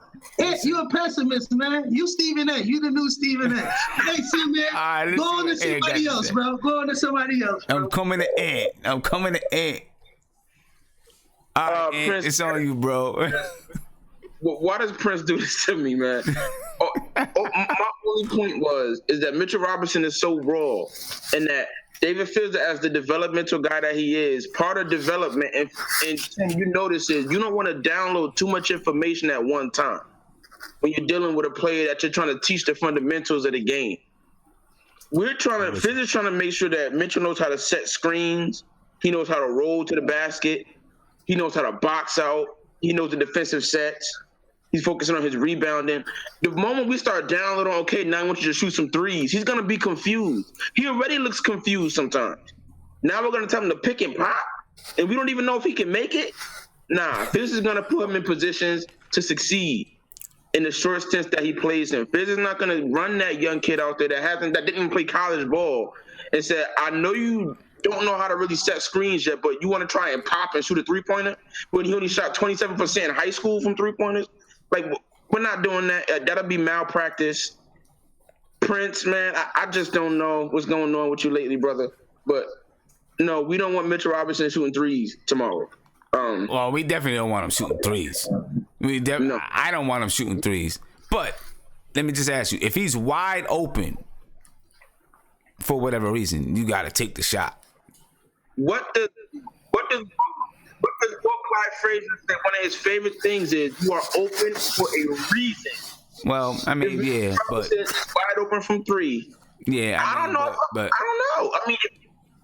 I mean, yeah, you're open for a reason, but also if you don't take the shot, then you cripple the offense. You really cripple it, I think. If you're wide open and someone is just giving it to you and they're playing way back off of you, you got to take the shot. And but we're saying that the thing is, like you're saying, you know, we're trusting that Fizdale is going to put him in a position so that he's not open. And then, we're saying that from that with area. the weird assumption that he can shoot. We don't know that he's an NBA shooter. We have no evidence of that. If Joakim Noah was wide open from 3-point range, would you tell him to shoot? No.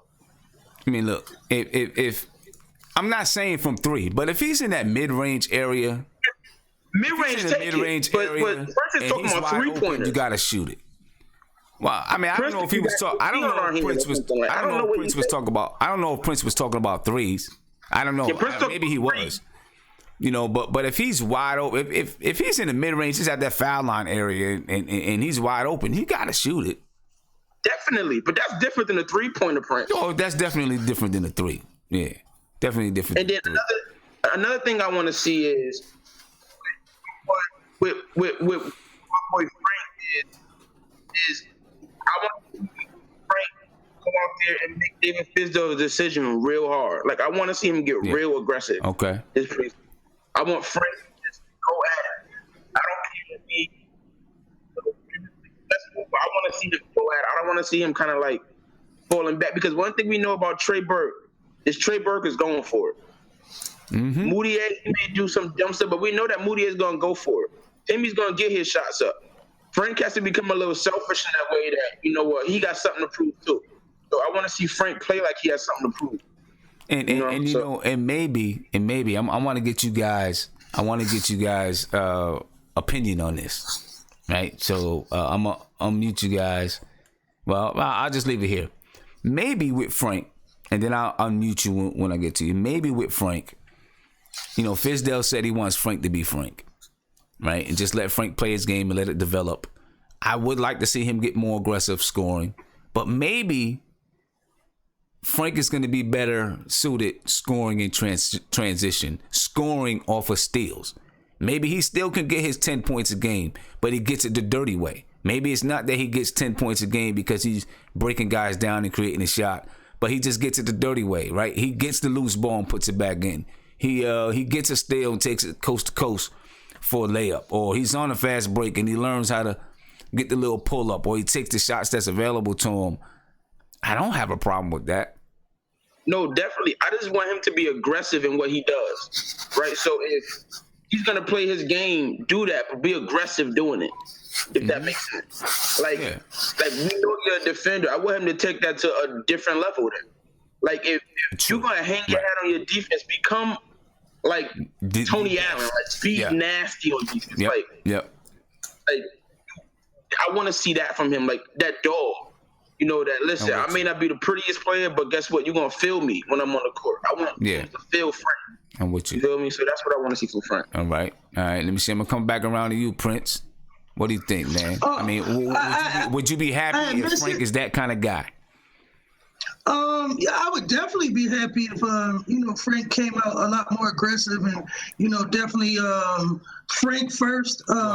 Because again, I think by nature, what you were saying, sir? Well, what I was saying about Frank is, what if he doesn't turn out to be that guy that's going to break you down, but he's the guy that scores on the fast. He leads the fast break and he can score on the fast break. He gets 2 or 3 steals a game and converts them into layups. He gets the loose ball, and converts it into a layup or hits the open shot.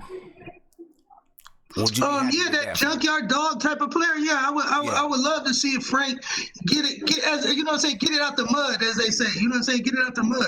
If that's what Frank got to do, I think it only makes our team that much more grittier, because again, those 50-50 balls and plays like that normally we wouldn't get, possessions or points off of those turnovers. So to see Frank turn up and play like that again, right now, maybe his offensive prowess and his ball handling ain't there. So again, you got to find another way to be, as like you was telling it earlier, you got to make teams respect you. So offensively and in the scoring sheet, you got to find some way to put buckets in the hole. And if it's diving on the ground or a backcourt steal, definitely I would love to see Frank get it out the mud. Viv, what do you think, man? Yeah, just let Frank get his points. If it means it's gonna look dirty in a sense where he gets a lot of his points off steals and excuse me, transition buckets and whatnot. I'm fine with it. I don't need him to be like a street ball style, Marbury Francis or one of those Brandon Jennings style type of players. Nah, as long as he stays aggressive on defense and put a lot of his energy there, he's gonna get points. And it's not gonna be like one of those typical video game style points. But hey, points are points at the end of the day. And as long as his defensive effort and his ability to facilitate the offense leads to other people getting points off high percentage shots, that's more important to me than the YouTube video. I'm with you. And hey Viv, just 1 second. Benny Breeze asked, did Sim talk basketball on his honeymoon? I didn't talk basketball on my honeymoon, but I did watch a Nas concert though on my honeymoon. You know what I'm saying? I did take the time. I think he was on like Jimmy Fallon or something like that. I was like, hold up, let me watch Nas perform right quick, and then I'm all yours. So, just saying. There you go. But now I didn't talk basketball. Yeah. So let me get to Tony Crow, man. Tony, what? There we go. Tony, what you think, man? Be satisfied if Frank Ntilikina just ends up being a junkyard dog type of a guard. Would you be happy with that? Yes, absolutely. I like the fact that he's actually talking about his defense publicly, because now you have to hold your hat on that, because players hear it now, and they hear it out your mouth. Right. So if that's what he becomes, awesome. Yeah. But let me just say this real quick, and I've said this a few times before.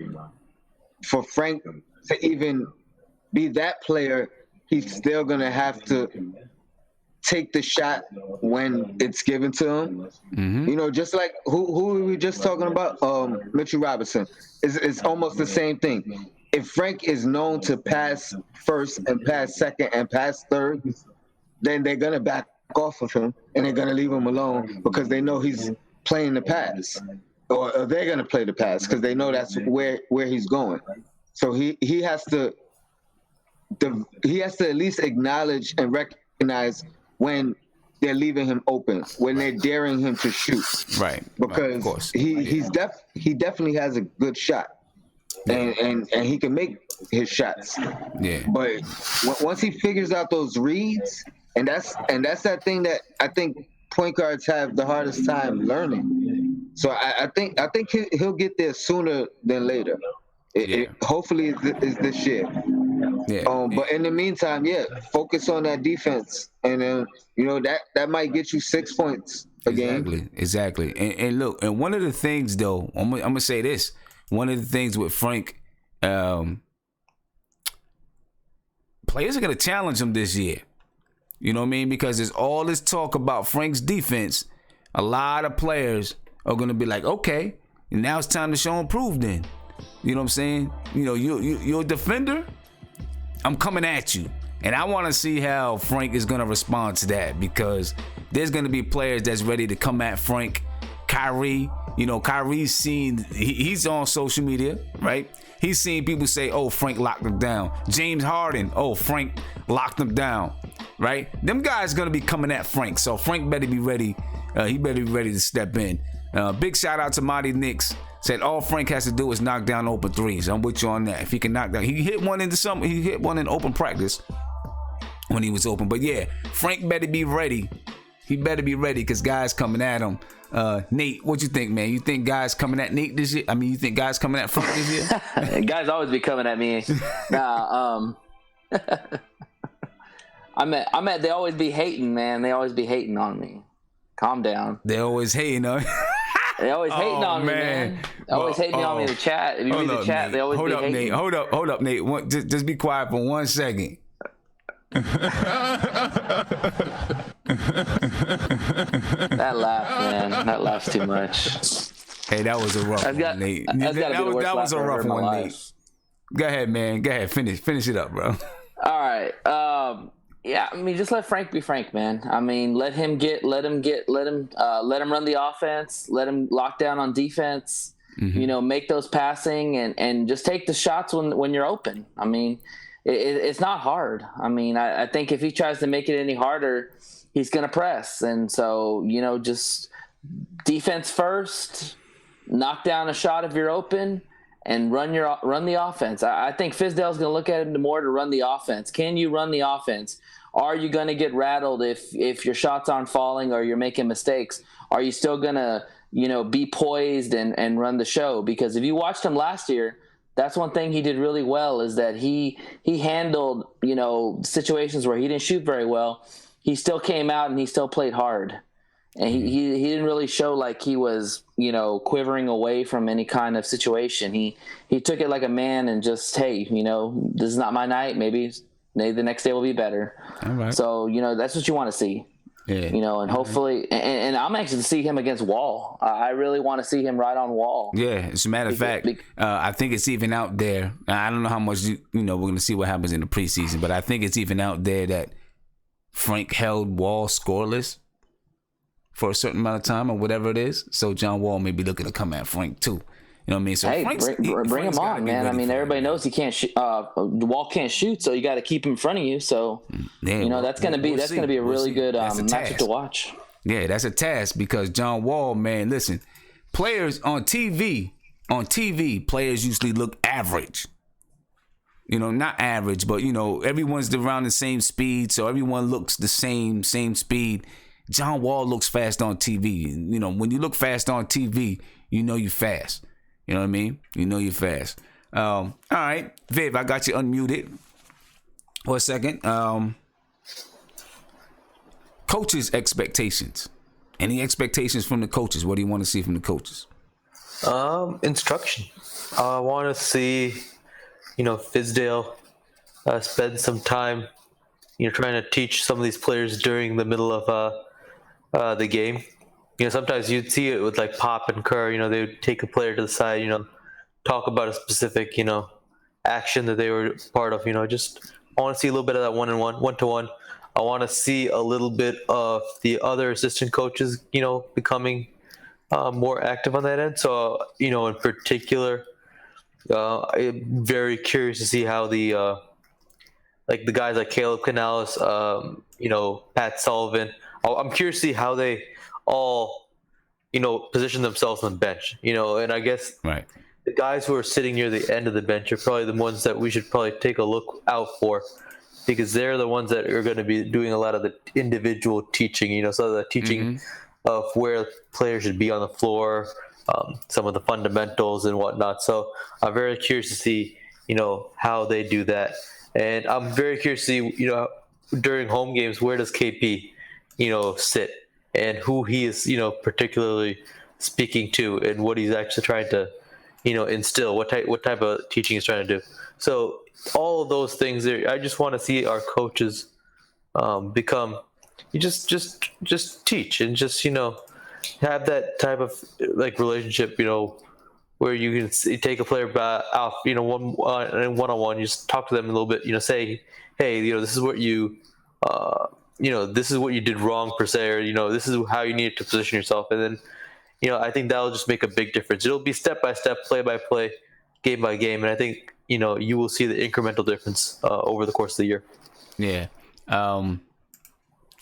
From Fizdale specifically, though, anything from Fizdale specifically? I mean, look, I the way I view this, his type of his expeditions in a sense, if I see him off the bench, coaching from the actual what do you call it, you're standing like he's box. Coaching by the what do they call it, the coach's box, the coaching box, yeah.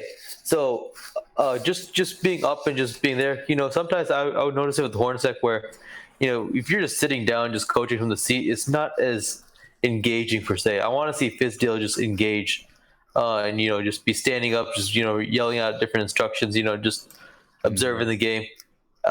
I always remember that vision of like Jeff Van Gundy, when he was this is I think right after he's interim. I forget, it was like those years leading up to the lockout season. His like main stance was he was always crouched down. He was always like right in the middle of the zone. He was never like sitting down in coaching. Right. He was always in the middle of the action. I want to see Fizdale also try to become gritty and get down to the details like that. Get into the action. Yeah. I don't want to see him jumping on anyone's legs or nothing like that, but let him get in. No. I mean, we want to be smart. Work not just work hard, work smart. Yeah, so. Yeah, definitely. Yeah. All right, let me see. Tony Crow. And what you see will be amazing.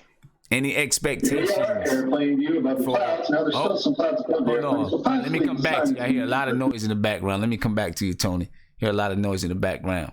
And any expectations? Coaches' expectations? Yeah, from Fizdale. I just want to see energy, and I think Fizz got that down pat. Fizz is he's a special guy when it comes to like communication and energy. Mm-hmm. Like he brings that. Like every time I've ever seen him, like even when he was talking about like take that for data, you're not gonna rook me. Like it was just so much energy. So I want to see that, continue. And I just want to see some offensive sets that work, if that makes sense. I want to see his X's and O's. I want to see how good is he at drawing up plays and getting guys open and getting guys in the right position, and those are the kind of things I'm going to be looking for. I'm gonna kind of turn to like a nerd for preseason. I'm looking at the small stuff when it comes to Fizz. Say that again. I said I'm looking for the small stuff when it comes to Fizz. Okay. Just how well can he coach? Draw plays, X's and O's. How good is he? Because I really don't know, and I'm interested to see. So. Okay. All right. And Nate, I see you got something to say. You got to get confused all the time. There's one thing y'all ain't saying. You both got the A and T is just backwards. You know what I mean? I know, right? There's one thing that y'all ain't saying that I think is a really big important thing that we need to see in this coaching staff, and that's adjustments. I want to see what the adjustments are from the first half to the second half. Fizdale has been known to be a coach that does make good adjustments, so I want to see it. If we're getting hosed by John Wall, are we going to double team him? Are we going to, put him in different situations? I mean, what are we going to do? How are we going to adjust to that? If we're not shooting offensively, are we going to run more better plays to get us open, get players open? I mean, what kind of adjustments are we going to be making? Even though it's only preseason, I want to see those adjustments made in those preseason games, because that's going to tell me that's going to be a good sign going forward in the regular season. Because I tell you what, the Hornets did not make adjustments last year at all. Now, and I don't think the staff knew what the hell they were doing either. Now, one of the things I'll say to that is I think you're gonna have to give Fizdale some time, because it's a new team, new players. Sure. He's not sure right now how everyone fits together. Right. You know what I'm saying? He's not sure. So I think those adjustments, you got to know who your players are, and you got to know what your players can do. In order to make some adjustments. Now you can make little adjustments here and there, but I think you're right. I think that's something that we have to look forward to for the season. Seeing him make adjustments for the season. True. You know what I mean? Mm-hmm. Yeah, I mean, just maybe minor adjustments in the preseason, but at least some kind of change. If we're getting hosed, we need to see what he does for them to come out in the second half, whether it comes with more energy, whether he tries to play, emphasize more defense. I just want to see changes in the second half. I think that a lot of Knicks fans would argue that we sometimes will look good, really good in the first half, and then come out in the third quarter and just, lay over and die. Right. And then the fourth quarter, then we try to make our comeback and we run out of time. So, just in general, I just want to see him just try to make some adjustments if possible. Okay. You know, I mean, I'm just gonna be honest with you. I just don't know how easy that's gonna be in the first preseason game. You know, the first preseason. But they could be minor adjustments. Maybe a lineup switch. Maybe, I don't know. Maybe something different. You know. Yeah. We'll have to see. All right. Big shout out to Marty Knicks. He says he wants to see full court press. He wants to see the team full court press. Big shout out to Demo B. Demo B said Hardaway is in his feelings that $17 million is going to his head. He was in the D League like 2.5 years ago. Well, we'll see. We're gonna see what Tim Hardaway can do if he can become that leader. You know, we'll see. But yeah, Mighty Knicks full court press. I would definitely like to see the team full court press a little bit more. I enjoy seeing a full court press, and I think it puts a team, especially when you're talking about when you got guys that can, you know, lead that full court press like Frank. Now you got to have some other guys that can do it too. You know, I wouldn't mind seeing a little bit of full court press. You can't do it a whole lot in the NBA because in the NBA, you know, they'll break that press easy, you know, after a while. But you gotta, I wouldn't mind seeing it. All right, let me see. We got a new guy here. My man with the once a Knick, always a Knick shirt. What's popping, man? What's up with you? I was the one that was talking to you before about Trey Burke, but I just want to say to everybody in this chat, I love all you dudes because we Knick fans, and like it is right here, once a Knick, always a Knick. Shout out to everybody in this chat. What's up? I just want to say, first of all, the expectations, like everybody else said before, was I think Nate, his name is, he's talking about the coaching staff. I want to see Fizdale. I don't know if he mentioned this before because I ain't listen, but I think out of timeouts, man, you know what I mean? I think we got to get the right plays out of the timeouts because in the past, man, you know, Coach Hornacek and D'Antoni, all these dudes, man, they out of a timeout, I don't know what was going on, man. Like half-court shots, you know, last-minute plays, you know, like timely hoops that we need. I want them to execute the right way coming out of a timeout. And, you know, I'm sure they're practicing this on, you know, when they do all their drills and stuff, but that's very important, man. Coming out of the timeout, drawing a perfect play. It's not going to always be perfect, but, you know, I think that's like the highest expectation for us right now because all the time, man, every time there's a timeout, we can't freaking score. We shoot up a stupid shot. We can't do that no more, man. Fizdale's going to get that. Fizdale's going to get it at them at that. That's the only reason why I love Fizdale, man. I know he's that dude that's going to come up to the players and be like, yo, this is what you guys got to do, or otherwise you guys are not going to play. So, you know, coming out of the timeouts, like, is a high expectation. And you know how I feel about Trey, man. I feel like Trey is going to do his thing this year. Yeah. And you know what? Let me tell you that one thing, like you said, coming out of timeouts, that's important, especially for a young team. You know what I'm saying? A team like this, and they need to learn that. Young, yeah, they just need that structure coming out of timeouts. Right. You know, exactly. You know, so I'm looking forward to that, man. I want to see the coaching staff really getting at the guys. You know, I feel like these are young guys that are willing to learn. That, you know, some guys that might not gonna be on the team next year.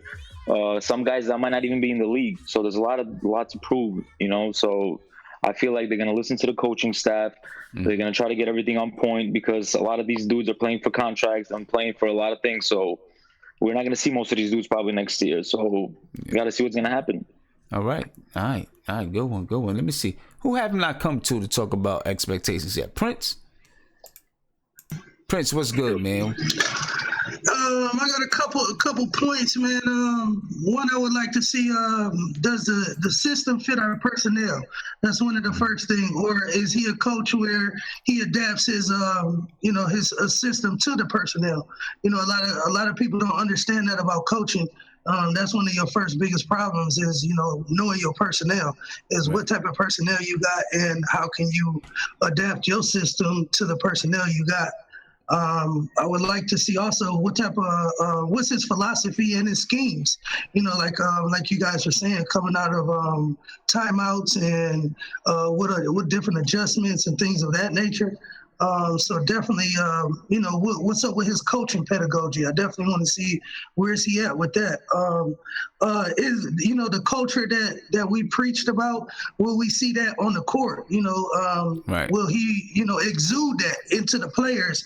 Much like we've seen it. And will we see that in game time setting where, like you said, you got Frank who's locking up John Wall, and he's playing through Fizz, in these games.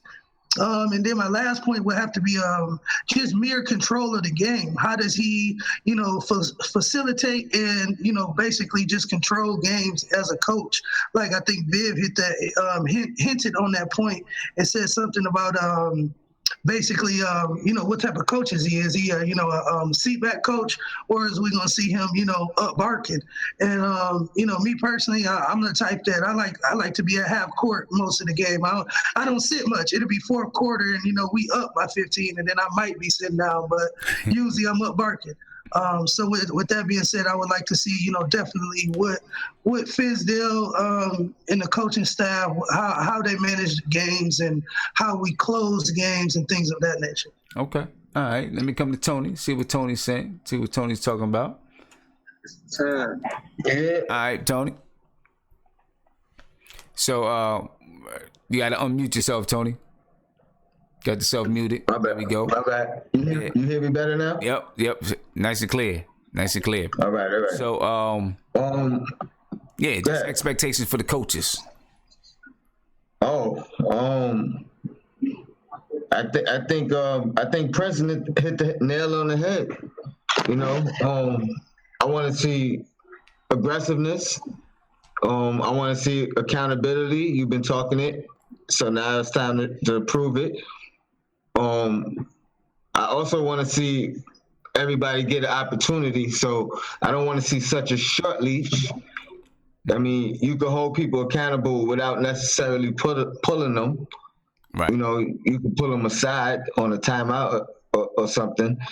But I have a lot of faith in Fizdale. I'm real interested in seeing the rest of the coaching staff and what their roles are going to be, because I think I'm pretty sure what Fizz is about. Right. So I want to see what players take a liking to what assistant coaches and maybe get some insight on what their roles are. Because I think each guy was brought in for a specific reason. You know what I mean? Right. Whether it was the development or shooting or defense or whatever it is. So that's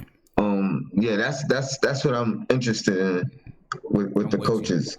Yeah, and we haven't heard much about the assistant coaches so far. Everything so far has been about Fizdale. We haven't heard much about the assistant coaches, but the assistant coaches, in some ways are more important than the head coach.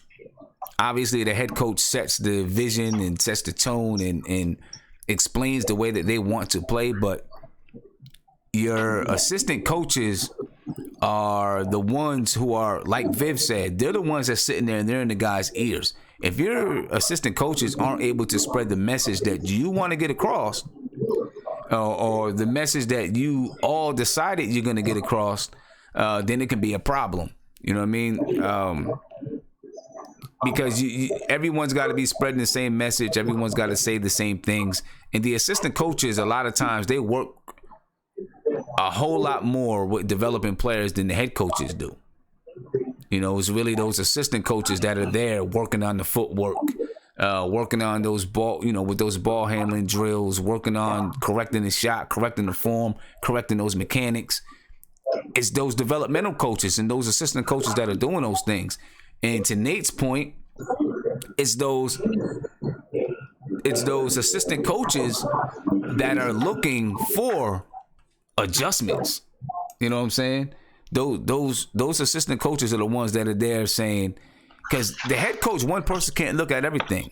So you might have one assistant who's looking at defense stuff, right? One or two assistants looking at things defensively.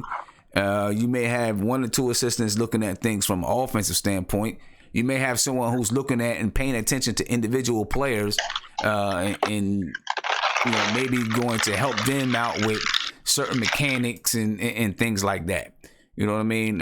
So those assistant coaches are really, really, really important. So yeah, Tony, I agree with you. I want to see exactly where those assistant, I want to see how they're interacting with the players. And where I'm in section 112 tomorrow, and I'm right across from the visitors bench. You know what I mean? So I'm going to try to get a good eye view and really pay attention and see what those assistant coaches are doing. I want to watch players and see how they're interacting with each other. Yeah, that's exactly, but you're straight on point with that, Tony. Straight on point with that. Let me take this call, and I'm going to be back to the chat because there's a question that was asked in the super chat that I want to pose to you all. So, but let me get to this call, and then we'll get back to the chat. All right. Caller, you on live with Nothing But Knicks. What's poppin'? How's it going, man? How's your night, bro? I'm chilling, man. How are you? Pretty good. I'm just excited for the game tomorrow. Finally see, I want to see Knox, Robinson. Mm-hmm. Like you said, in open practice, that's his problem. Robinson's going to get, bullied by those bangers down low. I know Cantor abused him a little bit, but there's not that many guys like that anymore, so it's not that big of a deal, you know what I'm saying? There's still some guys not that many bruisers like that anymore, you know what I'm saying? But yeah, not as many, but there's still some guys in the league. Yeah, Cantor, I guess Nurkic, Gasol, Randolph, but there's not a ton, you know what I'm saying? So, but he'll gain weight eventually, you know what I'm saying? It's all a process, not to sound like Embiid, but you know what I'm saying? Yeah, I hear you. You're right. You're right. It's all a process, and it's but with Mitchell Robinson though, listen, it's good that he has Cantor to bang him around a little bit, in my opinion. Yeah. Tell me, what as far as coaching expectations, where are you on that? I love Fizz, honestly. Everything I'm hearing and seeing, I love Fizz. I know he was saying, he's not going to go crazy and yell at guys when they have turnovers, which I like. They won't play as tense, you know what I'm saying? So I think that's a good thing. Uh-huh. You don't want guys, thinking, if I turn the ball over, I'm going to come out, you know what I mean? So I think that's a positive right there. I want to see, to me, the duo. I want to see the guard duo is Frank and Burke. I think they do similar, different things. So I think that's a positive to me. Frank's the defender, obviously. Burke is more the better creator. You know what I'm saying? So I think that's a good duo right there. Frank and Burke together. Yeah. I want to see that. I want to see them guys play together. I'm excited to see them guys play together. And listen, last year we seen them in small stints at the end of the year, and I liked what I saw. I can't wait to see, with them really, really working at it. And listen, Frank and Trey were spending a lot of time in the off season together, working together. Yeah. Trey said he, pick them up and go out, and they'd go out and work. So yeah, I'm definitely excited to see that, man. Yeah, definitely. Yeah. I got out of work at 6:30, so I know the game's on at 7 at MSG, so I'm going to be running my ass home to watch that. There you go. Get there. I'm probably going to jump on. Definitely. I'm hoping that I can jump on around 5:30. I'm going to get there early. Nice. Sit, check out, shoot around, and all that kind of stuff. So, you know what I mean? Yeah. If you're not able to catch it, then maybe you can even catch the commentary until the game comes on, if I'm talking to you a little bit. All right? But, one quick question real quick. What do you think, when he comes back, him and Robinson, what do you think they match up well together, if they play together on the court? Well, if Robinson develops the way that we want him to develop, I think they would be perfect together. You know what I'm saying? If he develops the way that we want him to develop, they'd be perfect together. Yeah, because I see videos. In the videos, I see he can shoot threes. I'm like, oh wow. I know he's not comfortable doing that yet on the court. During the game. You know what I'm saying? But it's like I was impressed. Like, man. Yeah. Once he gains some weight, so he won't get bullied by those big boys. He could be really, really good, man. His potential is definitely pretty crazy to me. Right. All right, man. So, hey, I appreciate the call, bro. All right, have a good night, man. Thanks, you too, man. Have a good one. Peace, bro. Peace. All right, let's get to another call. If you ready to call in, give us a call. 516-405-2246. You know what I'm saying? Because we're coming down to the end of the show. It's late. We've been on for 2 hours and 4 minutes. I appreciate you guys, of course, as usual, always, for staying on with me. You know what I mean? 1 o'clock, 1:30 in the morning, we're still on talking New York Knicks. You know what I'm saying? In anticipation of tomorrow's preseason game. Got another call. Let's see what this guy's talking about. Then let me get to the chat with that question. You on live with Nothing But Knicks. What's poppin', bro? Yeah, how you doing today, man? I'm chilling, man. How are you? Good. Who do you feel should really start for the New York Knicks? Who do I feel? Say that again. Who do you feel should start at the point guard spot for the New York Knicks? Who do I feel should start? I feel it should be Frank starting. You say you think Frank should start? That's who I want. I want Frank to start. Of course, I want to see what happens in the preseason. All right. So of course, saying Frank is just based off of the way that I would want to play, as far as heading that point guard spot off with defense. But obviously, I haven't seen preseason. Once we actually get to see these guys on the floor, then I can really start to make a better assessment. I'm just going by attributes in the way that I want to play. That's the only thing I can go by right now until we actually see them on the floor playing together. Yeah, you're exactly correct. Like, Frank is more of a defensive mind. I think that's what we need. Like, we ain't had defense, and I think Fizdale really going to bring that to New York this year, and then we're just going to elevate from there. Yeah. Yeah, man. So, that's what I hope. We'll see. In my heart, what I feel is going to happen is that Trey Burke is going to end up being a starter. I feel like he's going to be more aggressive. And I think his effort on defense, regardless of the size factor, I think his effort on defense is not going to go overlooked by Fizdale. You know what I mean? Yeah, you're right on that. Yeah. You're right on that. So, we'll see what's up. Hey, I appreciate the call, man. I'm going to get to this question that we had to the chat. All right. All right. Thanks, man. I appreciate it. Appreciate you staying up late for me. Have a great start to your week. All right, too. Thanks, man. All right. Peace. Okay, chat. So we have a question. From, let me see. Let me get to it here, and I'll let you know exactly who it's from. We got a question from Bless Roberts for the chat. And here it is. Do you feel like our current team is going to get the stops needed to actually win games, and why? All right. So do you feel that this current team is going to get the stops needed, and why do you feel that way? So I'm going to come to once a Nick, always a Nick. I didn't get your name. What's your name again? Israel. You call me Izzy. Izzy. All right, Izzy. I'm coming. Yeah. And what you can do, Izzy, I know you're not familiar with the app, but you can always put your name where, because right now on the screen it says guest, but you can always put your name there. I got you. And then that way it's easy for me to point out who you are. But the question is, do you feel this team can make defensive stops, and why?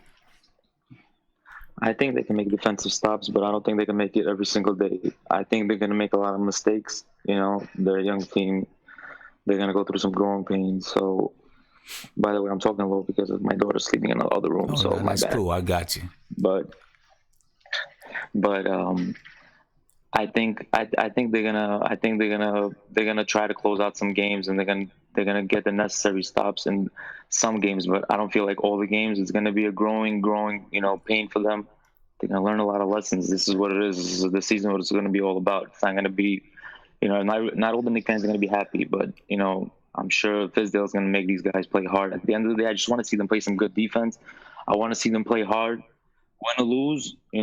I want to just see something that, they're getting somewhere. Yeah. Okay.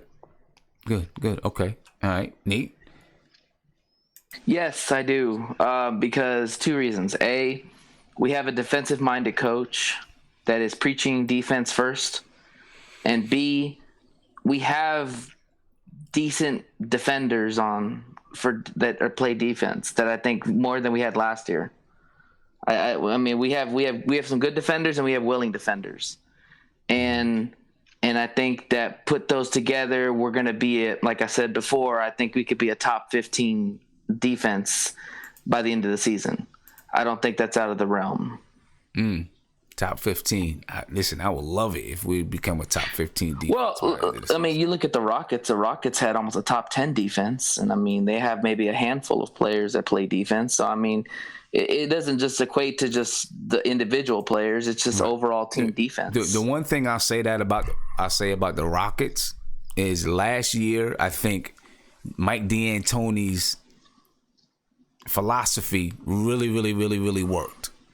Right, and his philosophy. Well, he brought Fizdale too. Fizdale was a good assistant coach. Yeah, but his philosophy is okay. So what Mike D'Antoni, a lot of people always complained about. Other teams score a lot of points, but what Mike D'Antoni, I remember him always harping on and saying, "You guys are worried about that a team scored 120 points. I'm worried about what percentage of shooting did we hold them to, right?" And I think one of his philosophies, people always said he didn't care about defense. I kind of disagreed with that. I think he did, but I think his philosophy was if we play fast and we try to make most teams, especially back then, when teams were more about having big men that want to pound it down low. If we play fast, because he felt the post up was just an inefficient way to score, right? If we play fast, get guys shooting in their rhythm, we shoot within the first 15 seconds. The other team, they're going to try to play that way too. They might try to force it that way. They're going to shoot a lower percentage. So in a way, he was like, our offense is helping our defense as well. And another thing I think part of his philosophy was, which I really do agree with him, is that when you play fast like that, more people are going to get the ball. More people are going to get involved. And in turn, what does that do? That makes you want to play defense. Because so many shots get up that everyone is getting shots. You know what I'm saying? And everyone feels like they're part of it. Now, when you have teams, there's music in the background. Especially back in the day. Same. You said there's music in the background. Yeah, I can't hear it. It's Prince. Yeah, it's not me. Yeah, you guys can hear it, but the stream can't hear it.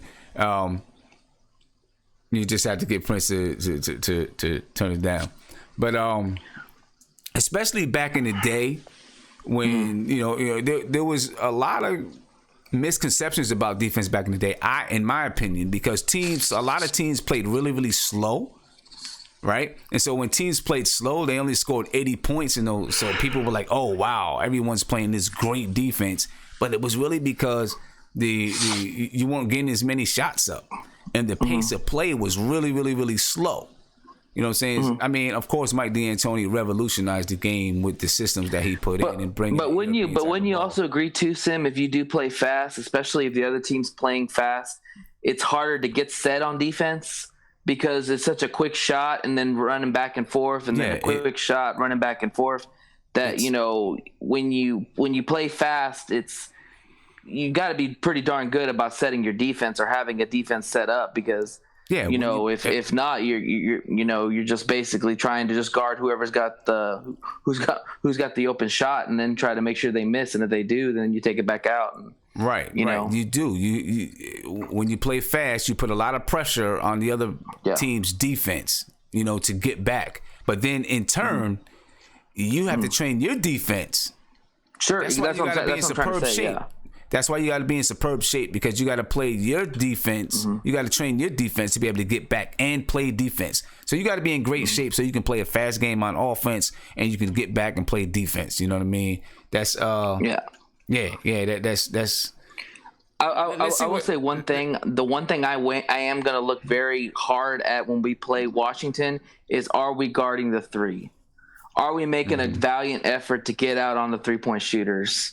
Yeah. Because Washington likes to shoot the three ball, and the Knicks were one of the worst teams last year at shooting the threes and defending the threes, which is, you can't do that. You can't win games when you give up as many threes and you don't take as many threes. Yeah. So how are we guarding the 3-pointers? Are we making valiant efforts to get out there and contest those shots? Yeah. Because if we are, then that's a good sign. If we aren't, then we're going to have the whole same problems all over again. I agree. And do you think we're going to be able to close out games defensively? If so, why? If not, why? I don't know if like what I'm about to say is going to make sense, but I don't see how, but I think we will. Wait, hold up. Wait. You don't see how, but you think we will. No. I don't understand how that works. I like that. Today is Sunday. You know, the ladies in the church say, where there's a will, there's a way. I'm not sure how that works. You don't see how, but it'll happen. Yeah. I don't see that one, man. I mean, I think they're gonna play hard, and I think some games that'll result in a good defensive effort, and I think other games, will just be playing hard and getting smacked. So I mean, exactly. I think it'll be like a little mixture of both. You know, some games it'll look like they have it figured out.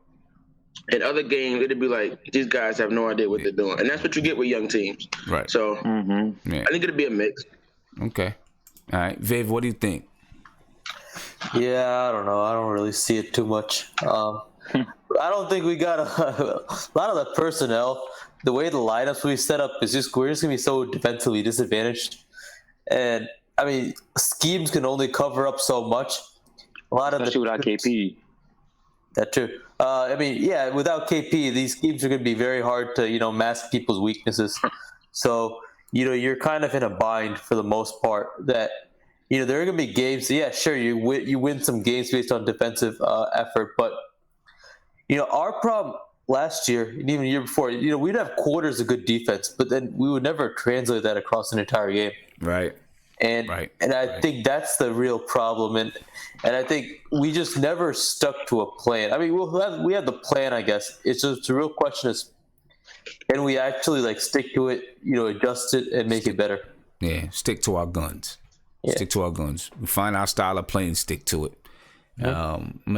I'm gonna bring Tony on in, see what Tony got to say. And then I'll have my piece on it. Then we'll get to our last words.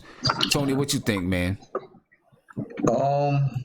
It's tough. I think we have maybe a handful of players that can really come through for us defensively. Mm-hmm. I hope that's all we need to translate into games.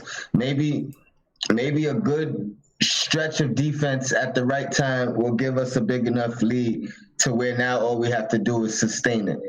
We don't necessarily have to stop them anymore, but we have to score when they score. I think Trey Burke would be better suited picking up his man full court. I think he could be a pest that kind of way, and maybe give them less of a shot clock, and put some pressure on the defense that way. Okay. I like Knox in pick and roll. I like Frank obviously in pick and roll. I think our problem is we need a big that's good at pick and roll. If we can find that, I think we'll be all right. And right now, I don't know who's that going to be. But other than that, I mean, I like Mitchell Robinson defending the perimeter on occasion. He was blocking them 3-point shots. Mm-hmm. All right, and I think that's a very good question. First, but I think that we're gonna struggle come down the stretch. I really do. I think we're gonna struggle just because of our age. Teams are going to be able to basically, in my opinion, I think a lot of teams are going to be able to outsmart us. I don't even want to say be out-coached, because there's only going to be so much that Fizdale is going to be able to do with the amount of knowledge that's going to be on the floor.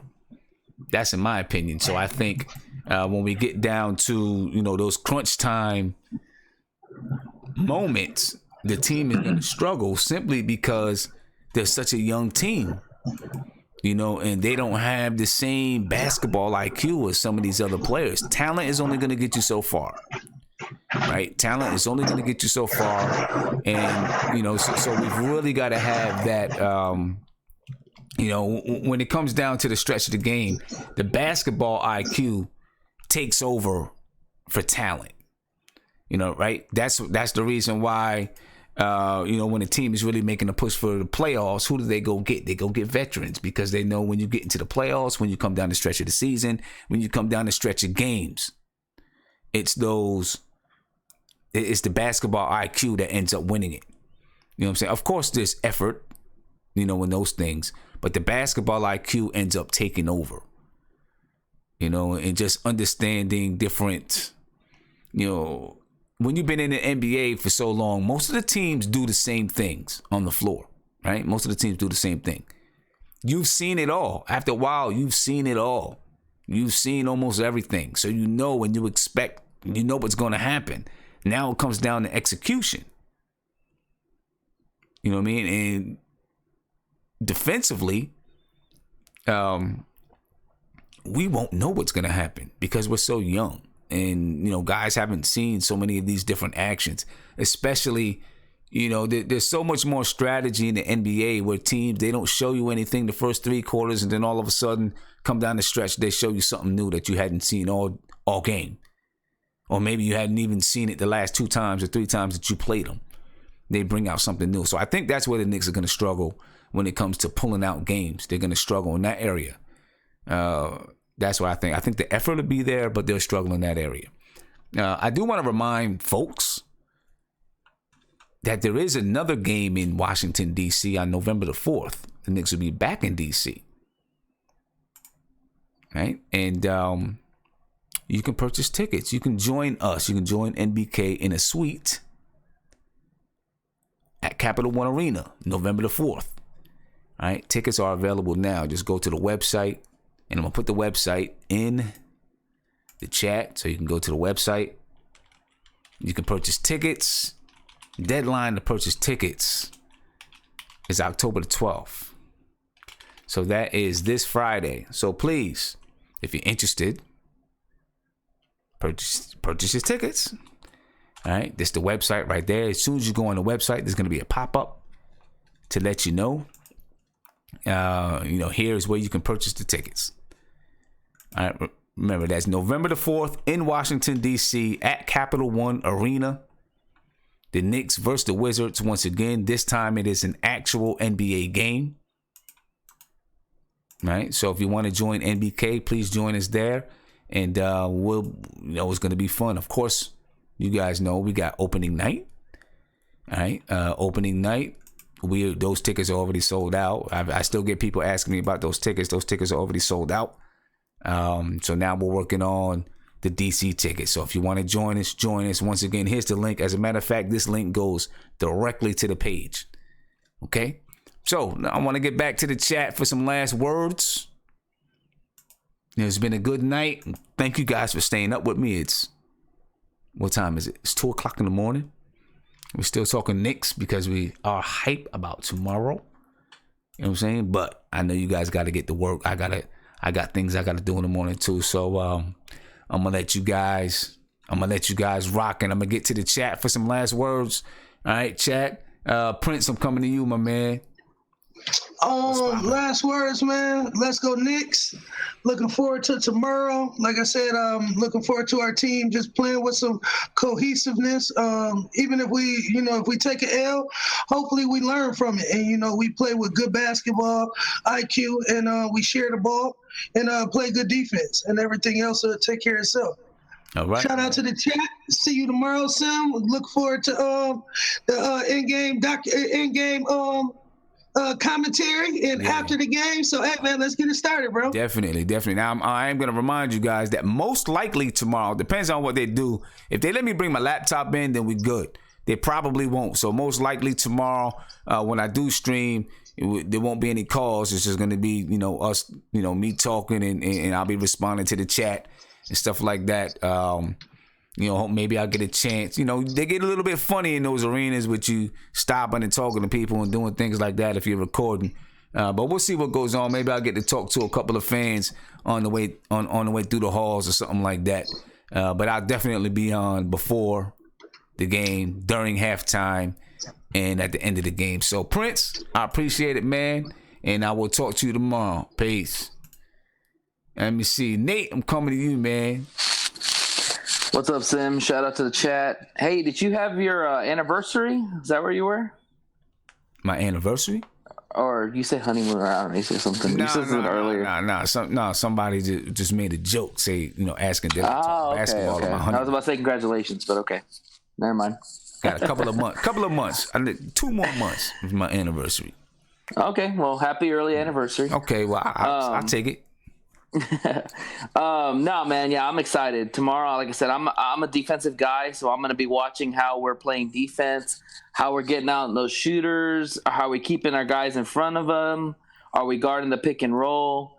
So I'm going to be all about the defense for sure tomorrow. But hopefully we'll probably take more threes. Hopefully we make the threes. That's my only hope we have there on offensive side. But like I said before, I think if we're going to win, it's going to start with defense.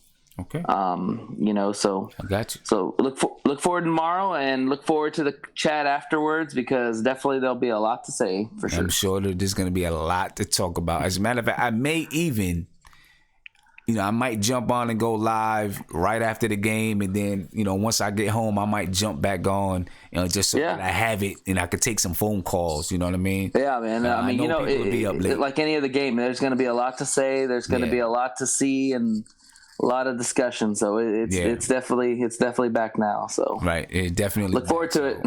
I may do it because I'm thinking, the game will probably end about 10. I'll be able to jump on live right after the game for about half an hour, 45 minutes. Then it's going to take me, if I get back on, it won't be until 12 o'clock. But I'm sure there'll be some people that's willing to get on. So we'll see what's up. Sounds good. Y'all have a good night. Nate. All right. Peace, man. Have a good one. Later. And coming to you, bro. Man, this is an exciting time of the year for me. I got my UConn basketball starting up. My Yankees, man, we got the wild card game on Wednesday. But wish us luck, please. Because if we lose, I'm going to be hurt. But there's nothing like the Knicks start. It's nothing like it. And it's just preseason. But I'm probably most excited about, the Knicks, in this first game.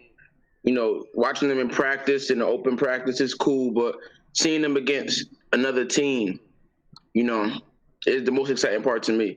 Right. So there's a lot of stuff I want to see tomorrow. Like I said, I'm the king of overreactions, so you can count on me to overreact in one way or the other. It's gonna happen. So if Frank drops 20, Frank is a Hall of Famer. If he drops 5, I may cry. So don't take anything else. You got to take my words tomorrow as if I'm drunk. Okay? All right. Please don't hold them against me. All right. It's just the excitement. That's it. I'm with it. But all right. So shout out to the chat. If I come back on about 12 could even be 12:30. If I come back on around that time, you gonna be on? Definitely. All right. That's what's up. All right. I'm with it. All right, man. All right, peace. All right, Viv, I'm coming to you, man.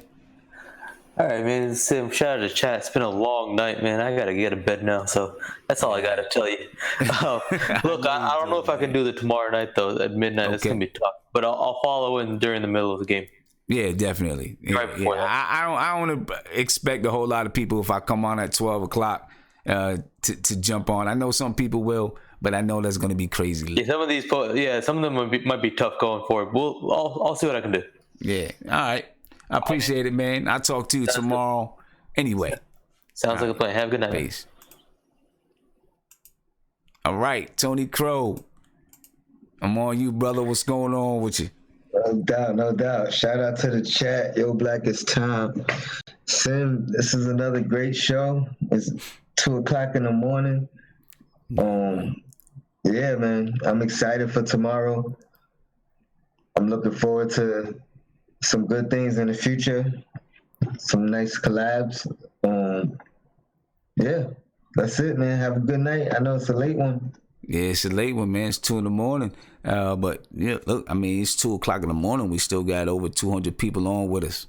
Nice. So, that's New York Knicks love right there.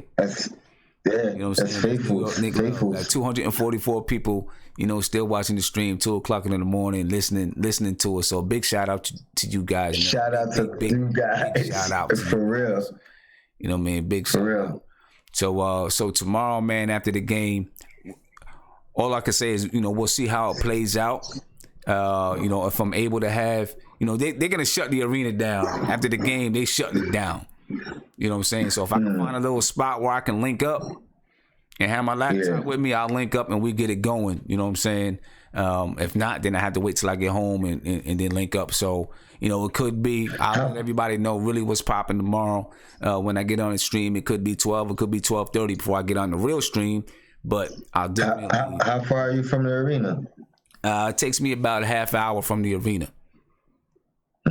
You know what I'm saying? So you may just want to jump back home, get back home as soon as possible. Yeah, I mean, we're gonna see how it plays out, see how it goes. But I may be able to just find a spot in D.C. I could set up real quick, do my thing. Yeah. So, well, definitely, man. I'm gonna holler at you tomorrow. You know how it is. No doubt, Sim. I enjoyed everything, man.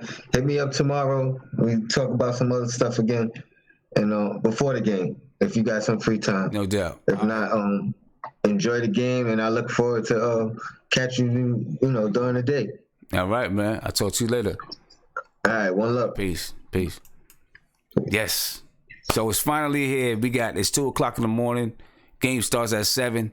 However many hours that is, I don't feel like calculating it right now, but however many hours that is, that's what it is. And I can't wait. I'm excited. It's gonna be fun, man. I really can't wait. So anyway, ladies and gentlemen, I will see you tomorrow. Let's push this team along. Let's support them. Let's be there for them. I'm excited. I can't wait. Remember, we got those tickets for the Knicks in D.C. November 4th. So make sure you check those out. Jump on the website, check those out. The link be right down below in the description.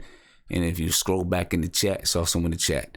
All right, but I'm out. I will talk to you guys tomorrow. Peace.